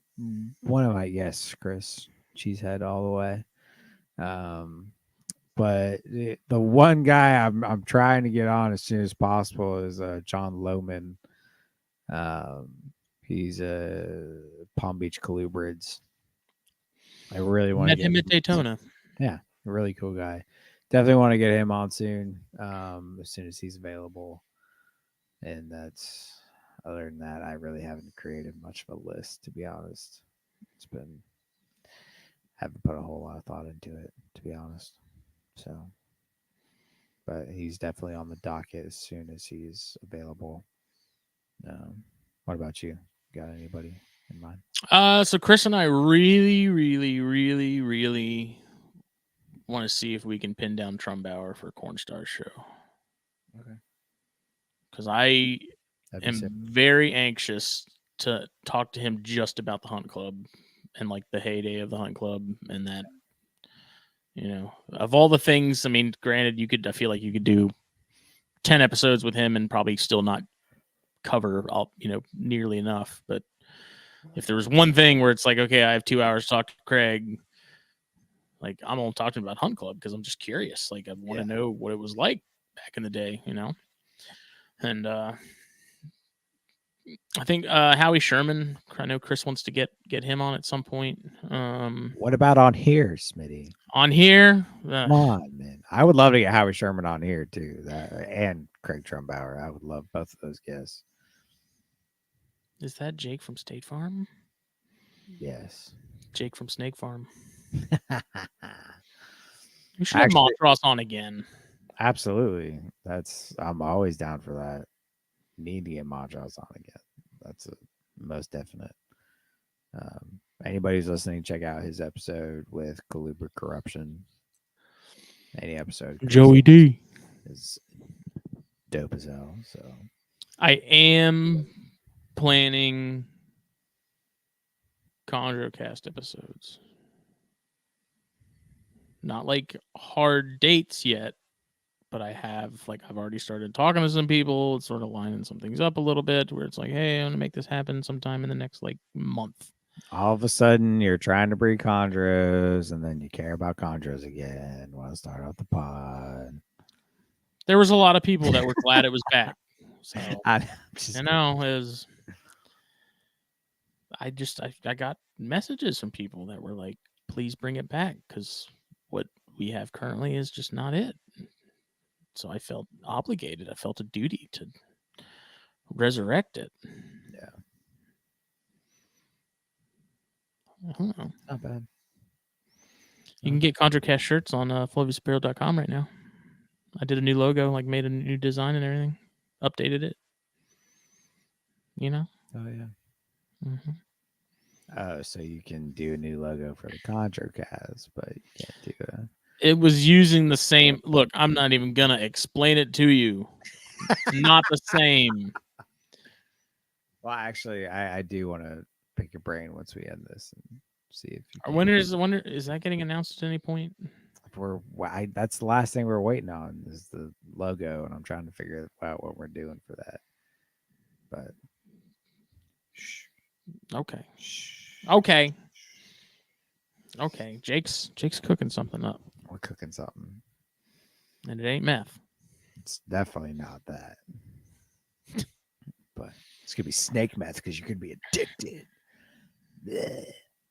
Oh, I definitely as far as on here, I Tony for sure. Oh, dude, yeah, I'm talking to Tony for 3 years about making an episode happen, and it's just one of those things where it's like, hey man, we should make that happen. Yeah, absolutely, let's do that. And then it's next year, hey man, we should make that happen. It's like, yeah, absolutely, let's do it. And then it's another year, and it just yeah. But I think what he was wanting to do was for us to go out and herp, and then do an episode sort of talking about that. But dude, I would give. Oh my god, I'll give my left nut to freaking go herp with Tony, dude. Just the left one? Just the left one. Why not the right one? Righty's mine. The left is for sacrifice. The right stays here. It's my good one. Dude, I would love to go herping with. That'd be so cool though, to go herp with them and do a podcast about it. That'd be sick. I actually, at the restaurant I work at, there's another server who went out to Spring Island, for school or something, and herped with Tony, and they found 10 corn snakes. Oh yeah, dude, he's got all this stuff, and they found a coral. Yeah, they flipped one, and some kid went to go pick it up. Tony lost his mind. Not actually, because Tony's a very calm individual, but there was a little urgency there. So, but yeah, dude, you gotta make that. I saw Tony today. I was on Spring Island. Did you really? Yeah, I was doing my route in Spring Island for work, I saw him go. You're out. Yeah. No, Okay. I actually have a bunch of inspections out there. I got to go out there tomorrow actually too and finish it. But I saw him drive by in his Tundra. That's a Yeah. whatever it's called, the Coastal Kingdom on the side. He's got a big logo on it. They have a new season that just started. They just dropped the first episode on YouTube. Oh, really? Mm-hmm. Gotta check that out. He talks about I'll send you the link, but he talks about like it's like signature species of the Low Country Part 1, and then the second episode I guess is Part 2, but he talks about like the Eastern King thing that he's doing on spring where he's like releasing babies, but he's taking pictures of the head stamps so that when he finds Eastern Kings on this property they're releasing them, he can go back and see like, okay, this is one that we hatched, like, because the head stamp pattern doesn't change, it's the same. So but yeah, I'd love to get out there and see some of those adult corns just firsthand. And that's one of those places where it's like I'll never, even if I go out there somehow like alone, like I'll never collect anything out there. No, I never. That place is like magical. Never. Yeah, dude. I wouldn't even. I'd feel like I'd be it's like a first class ticket to hell if you're gonna take something out at spring, So Kalawasi. Kalawasi's a little different. If I find some yellow rats in Kalawasi, saving it from the Ohioans at that point. They might end up in a little snake bag. I don't know. But yeah, Kalawasi is just a bunch of. But spring's different because spring they make a very concerted effort to keep it natural. Yeah, it's more like a wildlife refuge that you can live on, type of deal. It's very right? There's like half of it has like some houses and stuff, and then like the other half is just undeveloped. I've never really I worked out there, but I never really explored out there. I didn't I had my where I wanted to be at, and then that was it. Like I didn't. Not quite. There's it's basically a big circle with a bunch of side roads that go everywhere, and there's normally houses down every side road. But if you drive the main road and just go in the circle, you almost don't see any houses because it's very, very minimal clearing. It's very natural areas that aren't developed. It's like out of my parents' place. Yeah, pretty much. There has to be certain amounts of there has to be a certain number of feet between property lines that isn't cut down. Like you have to leave a certain amount of forest between property lines and stuff. And the large majority are very big lots. These are 2, 3 to 5 acre lots or bigger. And you basically get enough clearing to have a small yard and build your house, and that's it. It's very, and even then they promote like natural plants, and all that good stuff, pine straw for your yard. And it's a really cool place. It's turned into, it's definitely one of my favorite places to go inspect. Kalawasi, I hate Kalawasi with every bone in my freaking body because I just have contractors out there that are pain in my ass. But Spring Island's a lot easier, and there's not quite as much development out there. I probably have 20 inspections on Spring Island alone currently, which is mind-boggling because these are multi-million-dollar houses that are going out there. But so that's really cool. But I found a hognose on Spring Island a few years ago. It was really dope. Daryl's sending me pictures of his raccoon. Look at that little guy. He's just hanging out. Said he's not bad now, but I'll never 100% trust him again. Yeah. Got my eye on you, Poncho. I wouldn't either. Old Ponchy. I love how they just sit with their legs all splayed out. Yeah. Raccoons are cool, man.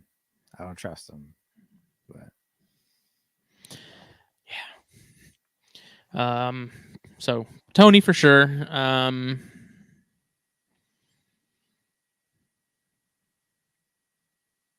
I've got like a sort of a mental list of some other people I definitely plan on having on. I need to put more thought into it. I just haven't yet. It's mostly like timing, sort of yeah. Because some people have been on other shows. Like Kayla was just on CCR recently, and I really want to have her on one of the shows, whether it's this or Snakes and Stogies. I just like when someone's on like another show, I try to give it a couple weeks before we circle back to that. But yeah, for sure. I'd love to get Matt on, man. I know he's busy as a bee, but I would love to get Matt on for an episode on here. Mm-hmm. But yeah, that's gonna be a stretch. But your buddies with Matt. Go ahead and hit him up. Come on. Yeah, I mean, it's just a matter of scheduling, and I know in the Cornstars chat, JT and them have wanted us to get some international people on. Yeah. And I told him, I was like, the only issue with that is just time zones and schedules is kind of the only hurdle. If we can get that figured out, then it's no big deal. But like, I feel like Australia, it's actually easier to get people in Australia on, Right. than it is in like Europe and like South Africa and stuff, because at least like right now it's daytime over there. Like it's not that late in the day, so it's easy to do. You just got to get the days right. Right. With something like the UK right now, it's like 2 a.m. Not even. No, more than that. It's like early morning. It's like maybe 3 or 4 a.m. actually, but so that just makes it a little more difficult. And I got to give props to Phil and Nipper for they've been doing a lot of international people, and I mean, Phil, they're international themselves. So. Yeah. So Yeah. I know Phil, like that's Phil's schedule is going to be the weirdest one there, because he's going to be the one doing shows like middle of the day. But yeah. Michael Gillen mentioned Cody Joe. Definitely, he sent me a couple of people that we need to hit up. A lot of people in Canada, man, that just don't get enough props. So got to make that happen. Sure. My Canadian cousins from Wisconsin. So basically, they're not gonna claim you. No, they're not. They're gonna be like, dude, you ain't our cousin. Get out of here. Still They take us over Minnesotians or whatever they are. Minnesotians. I don't know what they're called. It's Minnesotans, no? Minnesotans. Wisconsin were Wisconsinites. So it's because there's no other way to say it without sounding it. Yeah. No. Yeah, I don't know. But Wisconsin's the best state. Are you ready for Daytona? Dude, I'm always ready for Daytona, bro. I'm already itching. I want it so bad. Should I vend? Yes. I don't even have to think about that. Absolutely. Because I'm telling you, dude, because this is why. Okay, look. When people go to a reptile show, they want to get something, just to say, I got this at Daytona, Something that isn't craps. Shut up. Sometimes those people aren't prepared to take home an animal. Okay. They don't want to take home an animal. Instead, they get a bag full of stickers. They see, they want stickers. They get some artwork from Adeline. And then, what's this? T-shirts with a bunch of snakes on them. Who is this? Fulvius Apparel? What's a Fulvius? That's a cool shirt. Let me get that shirt. Let me get one for my kid. Let me get one for my wife. Let me get one for me. Come on, man. I'm telling you. It would slay. Ball pythons. Ball pythons. Shut up, Chris. But I'm telling you, dude. So I mean, absolutely, you should bet. It pains me. Because the thing, so it's not even necessarily a matter of like getting everything together to do it. It's the fact that I am then tied to a table the whole weekend. You have me. I feel like you just forget that I exist. Not tied behind the booth, but the fact that it's like, if I want to go do something in the middle of the day on Saturday, I can't. I'll watch the booth. I'm gonna be at the show. No, I mean, like, if I want to go do something for like 3 hours, I got you. Say I want to go get stung by a jellyfish at the beach. There's plenty of time after to do that. I can't just. Oh. Smitty's gone. Marco. I'm back. No, I'm not. Hello. There you are. Hello, Marco. Marco Polo. What were you saying? Oh, I was saying there's plenty of time to do that. There's plenty of daylight after, but you're going to be at the show anyways. When do you leave That's true. When do you leave in the middle of the show to get stung by a jellyfish? You don't even like the beach. It's the principle. Maybe I yeah, I don't want to go to the beach. Yeah, I don't want to go swim at the beach, and I don't want to get stung by a jellyfish. But the fact that I don't have the option to be able to go do that. But that's what I'm saying. You do. If you're like, hey man, I'm gonna need a break in a little bit. I'll go bebop around a little bit, and I'll say, all right, I just need a pretzel. Yeah, go get a pretzel. Take 20 minutes in the line to go get a pretzel. Go outside, eat it, smoke a little cigar, and your old buddy, old pal, sit there and man the booth. I'm gonna pocket every shirt that I sell, but it's it's You just can't pocket the shirts. You have to give the shirts to the people that bought. I'll pocket the money from the shirts that I sell, but that's fine. I don't know. I mean, the reason I'm asking is because I'm if I'm going to do it, I need to make up my mind like now because registration's going to open here soon. So I need to sort of have a game plan together if I do it. You should probably go ahead and start printing stuff if you're going to do it. No, I mean I'd figure all that out after I decided that it was for sure happening. Well, that's what I mean. Like once you know if it's for sure happening, that's when you want to go ahead and start stockpiling stuff so you're not in a rush last minute to print, 200 shirts. No, it wouldn't be the case. That would be something that I'd slowly work on over the course of the next, 7 months or whatever. But so I'm saying then it's trying to figure out what to take. If I did a booth, like I already in my head how I'd have it set up and stuff. Yeah, but it'd be easy. I know, like overall, it would be good. Overall, it would be smart in terms of just like getting it out there more. Not only that, but you'd almost sell out, dude. I'm telling you, easy. You'd sell so many shirts. Everybody loves t-shirts, especially reptile people.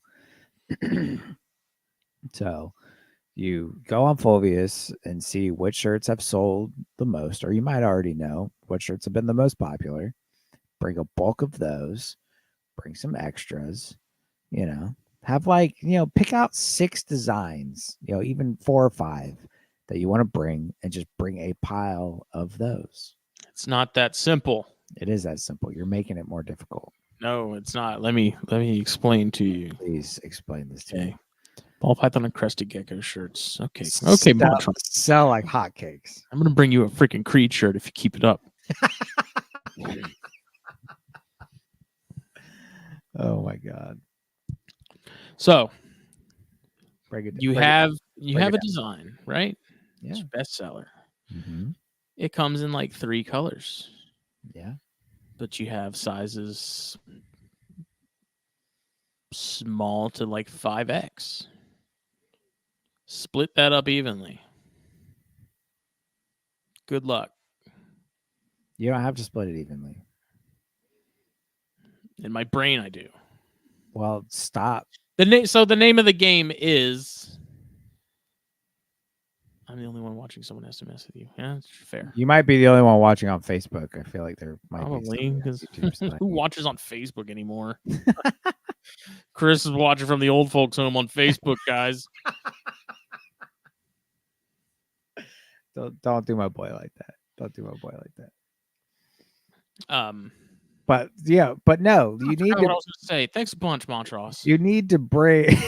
He says middle finger emoji. But you need to bring like the most bring a grandkids are teaching them how to use emojis now. That's nice. Oh my god. Progress is being made.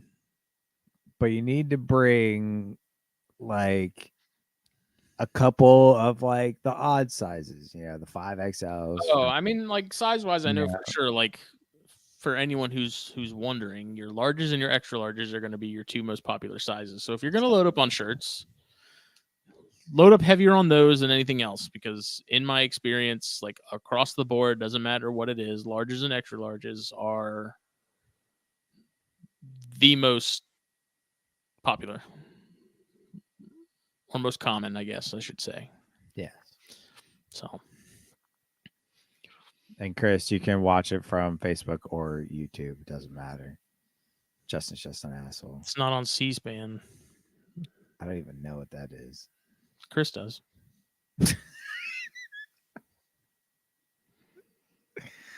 You can watch this right after you're done watching Murder, She Wrote. Or MASH. MASH was a great show. You shut your whore mouth. And Golden Girls? No. MASH, yes. I don't know. But just vent. Just do it. Who cares? Stop being a wuss. I'm not being a wuss. You're being a wuss. I just You're see being the kind okay. of a wuss. Let me explain it. So like you that already explained it. Oh, that weekend is like a major sort of vacation and break for me. And so that's why I see vending and having to like babysit a table both days. Just kind of like, I don't know. Like, Let me play you the world's smallest violin. I'm old. Maybe I like to go take a nap. Maybe I want to. What are you? You got your inhaler? Dying. Got your vape? No, I don't smoke anymore. Oh, that's right. You got the weird little pouches. Yeah. That are probably worse for you than all that stuff. Zimbabwe. Yeah, medium's probably the third most common size.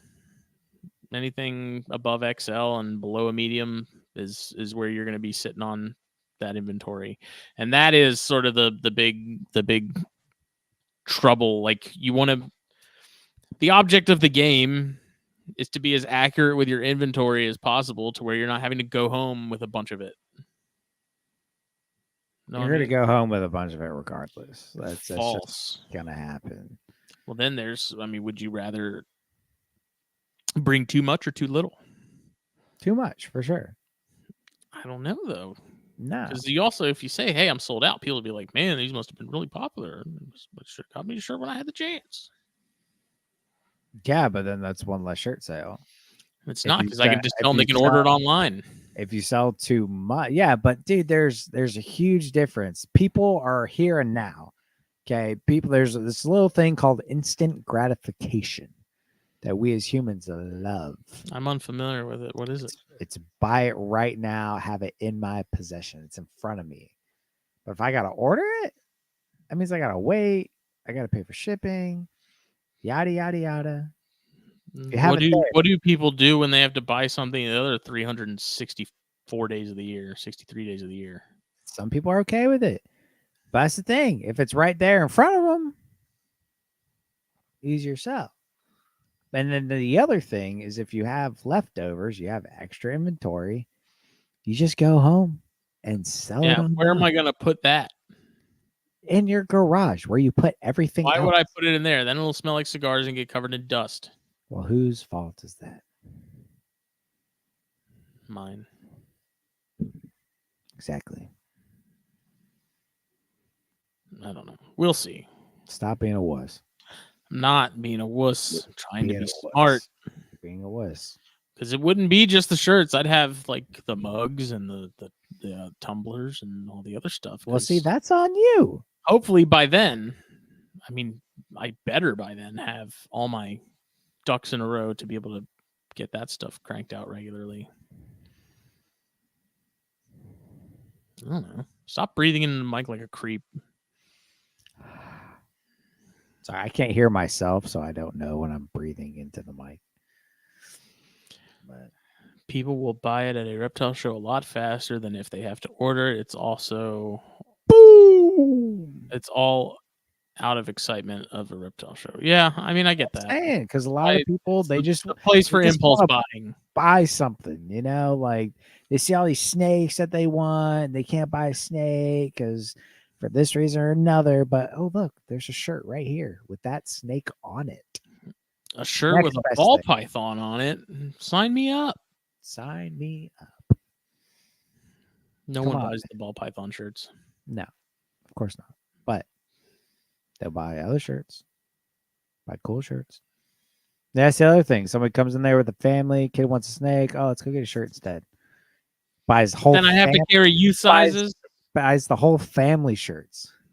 Then I've got to have youth sizes on hand. Kids are big nowadays. Just carry smalls. It'll be all right. No. Yeah, I'm gonna tell you this. When I bought that hog nose from Exotic Fire Hogs, Eslin, he gave me a shirt when I bought it, and I thought that was just I was awesome. spending that much on a hog. I hope I got a shirt too. I was so happy that he gave me that shirt. I was like, dude, that's awesome. Thank you. You need to ask him where he gets them, and then tell him to talk to me. Make him a deal. I love a shirt. I love that shirt. It's a great. What did he print them on? What kind of shirt is it? I don't know. What's the tag? T-shirt guru? I don't know. It's in my room somewhere.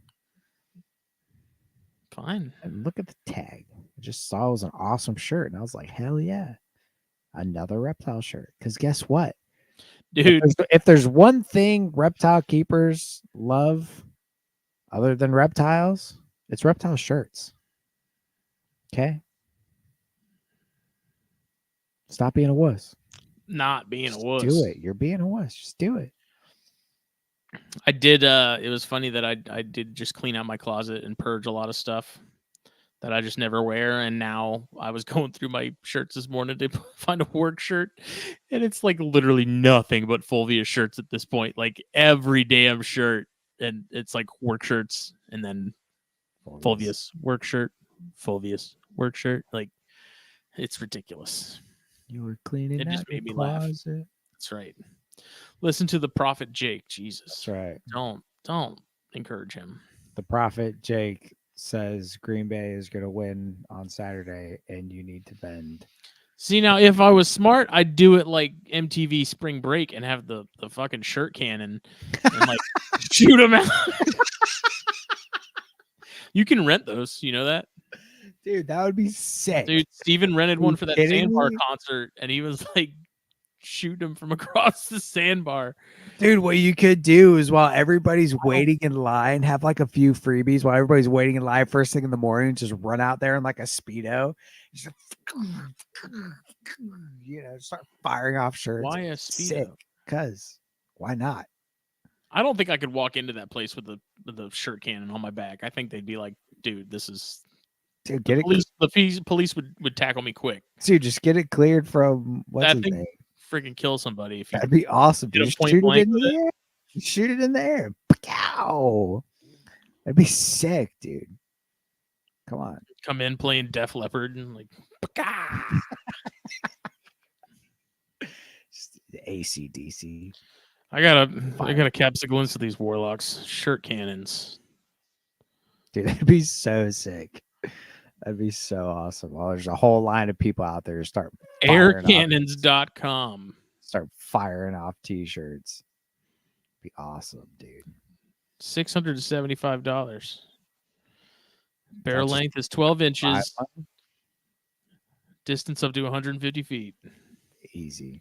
And then for $1,000, you can go up to 250 feet with an 18-inch barrel. You can shoot 2 shirts at a time. And then there's the Twister. Twister 325 for $17.95, 325 feet, 24-inch barrel, can shoot 3 shirts at a time. Venue type: concerts, racetracks, sporting events. And then there's the Hurricane 400. Oh my god! This is a distance of 400 feet. This is like straight up. You shoot someone with this point blank and they're done. Like they're it's like John Wilkes Booth. Like you're hitting the dirt. It's like one of those 28-inch barrel, shoots 4 shirts at a time. Venue type: NBA, NFL, NASCAR, MLB. It's like one of those. You can try before you buy. It's like one of those beanbag shotguns, you know. Yeah, riot. Wow. That'd be sick, dude.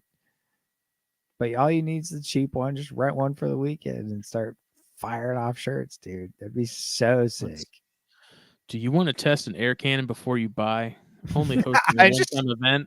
And rental is the answer. I just want to test one for giggles and shit. Air cannons are pretty addictive.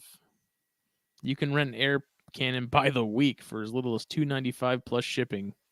Dude, easy. Come on, man. I feel like I'd get in trouble with it though. I just clear it with what's Someone would get whoever.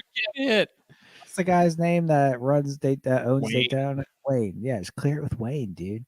Telling you, while everybody's out there waiting in line, just start firing off a few T-shirts. With the rental, an air cannon of your choice will be shipped to you in a protective case and includes 3 unfilled CO2 tanks. Once filled, you'll get between 20 to 45 launches from one full tank. We use the same kind of tanks you use in paintball. You can fill the tanks at your local sporting goods or paintball field/shop. You can also get customized logo panels, T-shirts, and other types of ammo for your air cannon rental. Chris said it would be good for the auction crowd, dude. Just go out there in the middle of the crowd. Yeah. Oh, look, and he switched to YouTube. What a nerd. Way to stick to your guns there, Montross. You rebel. Guy break, Jesus. So to rent it for a week is $295 for the Breeze 150, which is the that's all you need, bottom dude. tier. That's all you need. But shipping is $45 each way. I'll pay for one of the shippings if you do it. Squall 250 is the Twister 325, and the Hurricane 400 is $600 for a week. All you need is the little one, dude. Just start firing them off. Yeah, but I mean, at $300 for the week, when I could just buy one for $675, I mean, it makes more sense to buy at that point. I'm fully into you buying one. Like, I'm down, dude. As long as you let me shoot it, like, that'd be sick, dude. Oh, we got to read more about safety. Nope, we don't need that. Air cannon safety. We don't cut corners when it comes to safety. Chris just responded on watching both videos. You won't find any plastic, Lexan, PVC, or any kind of plastic barrel here. All air cannons are made of 6061 high-grade aircraft quality aluminum or steel. We have multiple safety features which provide for operator and spectator safety. Oh my God. Surely there's like a what happens if I get shot by this thing section. I could probably go on YouTube and find out how to make one of these though too. It can't be any different than a potato gun. I was literally about to say, just find a potato gun and start fucking. Like I could make one of these out of PVC. Dude, honestly, you don't even need one. Like, just hand me like an armful of shirts. I'll go out there and start chucking them. Oh, what if we got like one of those water balloon slingshots? Yeah, dude, that's perfect. People hold it. We'll just. That'd be sick, dude. I'm telling you, that would be so cool, dude. While people are waiting in line at Daytona, start launching shirts. That'd be awesome. Have a little business card and the rubber band that's around it. But they make custom air cannons. Do you have a novel idea for your air cannon design? We specialize in custom air cannons. Even if your concept is completely off the wall, chances are we can build it for you. So I want a flamethrower attached to mine. Custom air cannons typically start at $3,500. I think we just need to ditch the air cannon thing and go with some slingshots. Johnsonville, the people that make like the breakfast sausage, they made one that looks like a legit like old timey cannon with wheels and everything. Chris said that would be dangerous in the back veranda. You guys would be launching everything at night. Yeah, that'd be something that'd have to stay in the room locked up because I feel like Jason Keller with his hands on it. Who knows what kind of horrible shit he put in that thing. Dude, I go up to the hotel room, just start sniping people from the hotel room. That'd be horrible. That'd be awesome, dude. There's so many perks to doing this, man. I mean, I have a very hard time believing they would allow that in the venue. That's what I'm saying. We just need to go. We just need to go with either me launching them by arm, or we can get one of those slingshots. It's like, someone's gonna get hit, and then someone's gonna sue Wayne. It's a shirt. Dude. People sue for the stupidest stuff. Dude, we start throwing shirts into the crowd, people are going to go nuts. You don't need to purchase ammo from air cannons. Any type of shirt will work. The shirts simply need to be rolled up and have a rubber band placed around them to hold the roll. However, when you purchase t-shirts from us, we roll and shrink wrap them for you for free. Are air cannons safe to operate? Take action first, play innocent last. It's easier to ask for forgiveness than permission. Fair enough. Exactly. But enough about the air cannons. We'd probably be putting jellyfish in it or something. Oh, God. But enough about those. Regardless, you need to vend. I'll go throw shirts into the crowd. It'll be awesome. Stress balls. And they have colored powders you can add. So you can not only hit somebody with a t-shirt, but you can also blind them for life.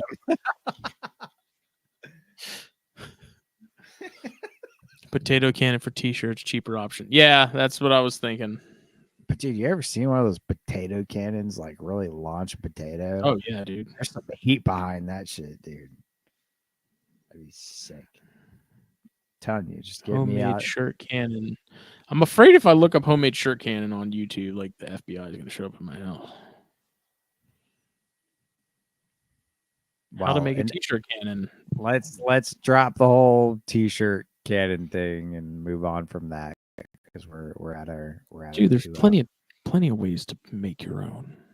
I'm sure there's a ton of ways. My dad's an engineer. He could totally do this. My old man's television repairman. I can fix it. This guy's shooting Beanie Babies out of his. Beanie Babies. I like it. Weaponized Beanie Babies. The Bleacher Reacher Bro.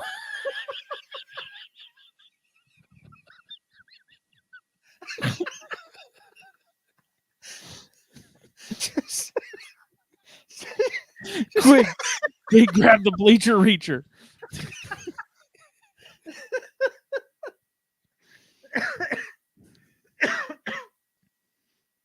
Start launching Fulvia Sparrow Beanie Babies at everybody. Oh my God. I can't. Oh, Jesus. Think fast, kid.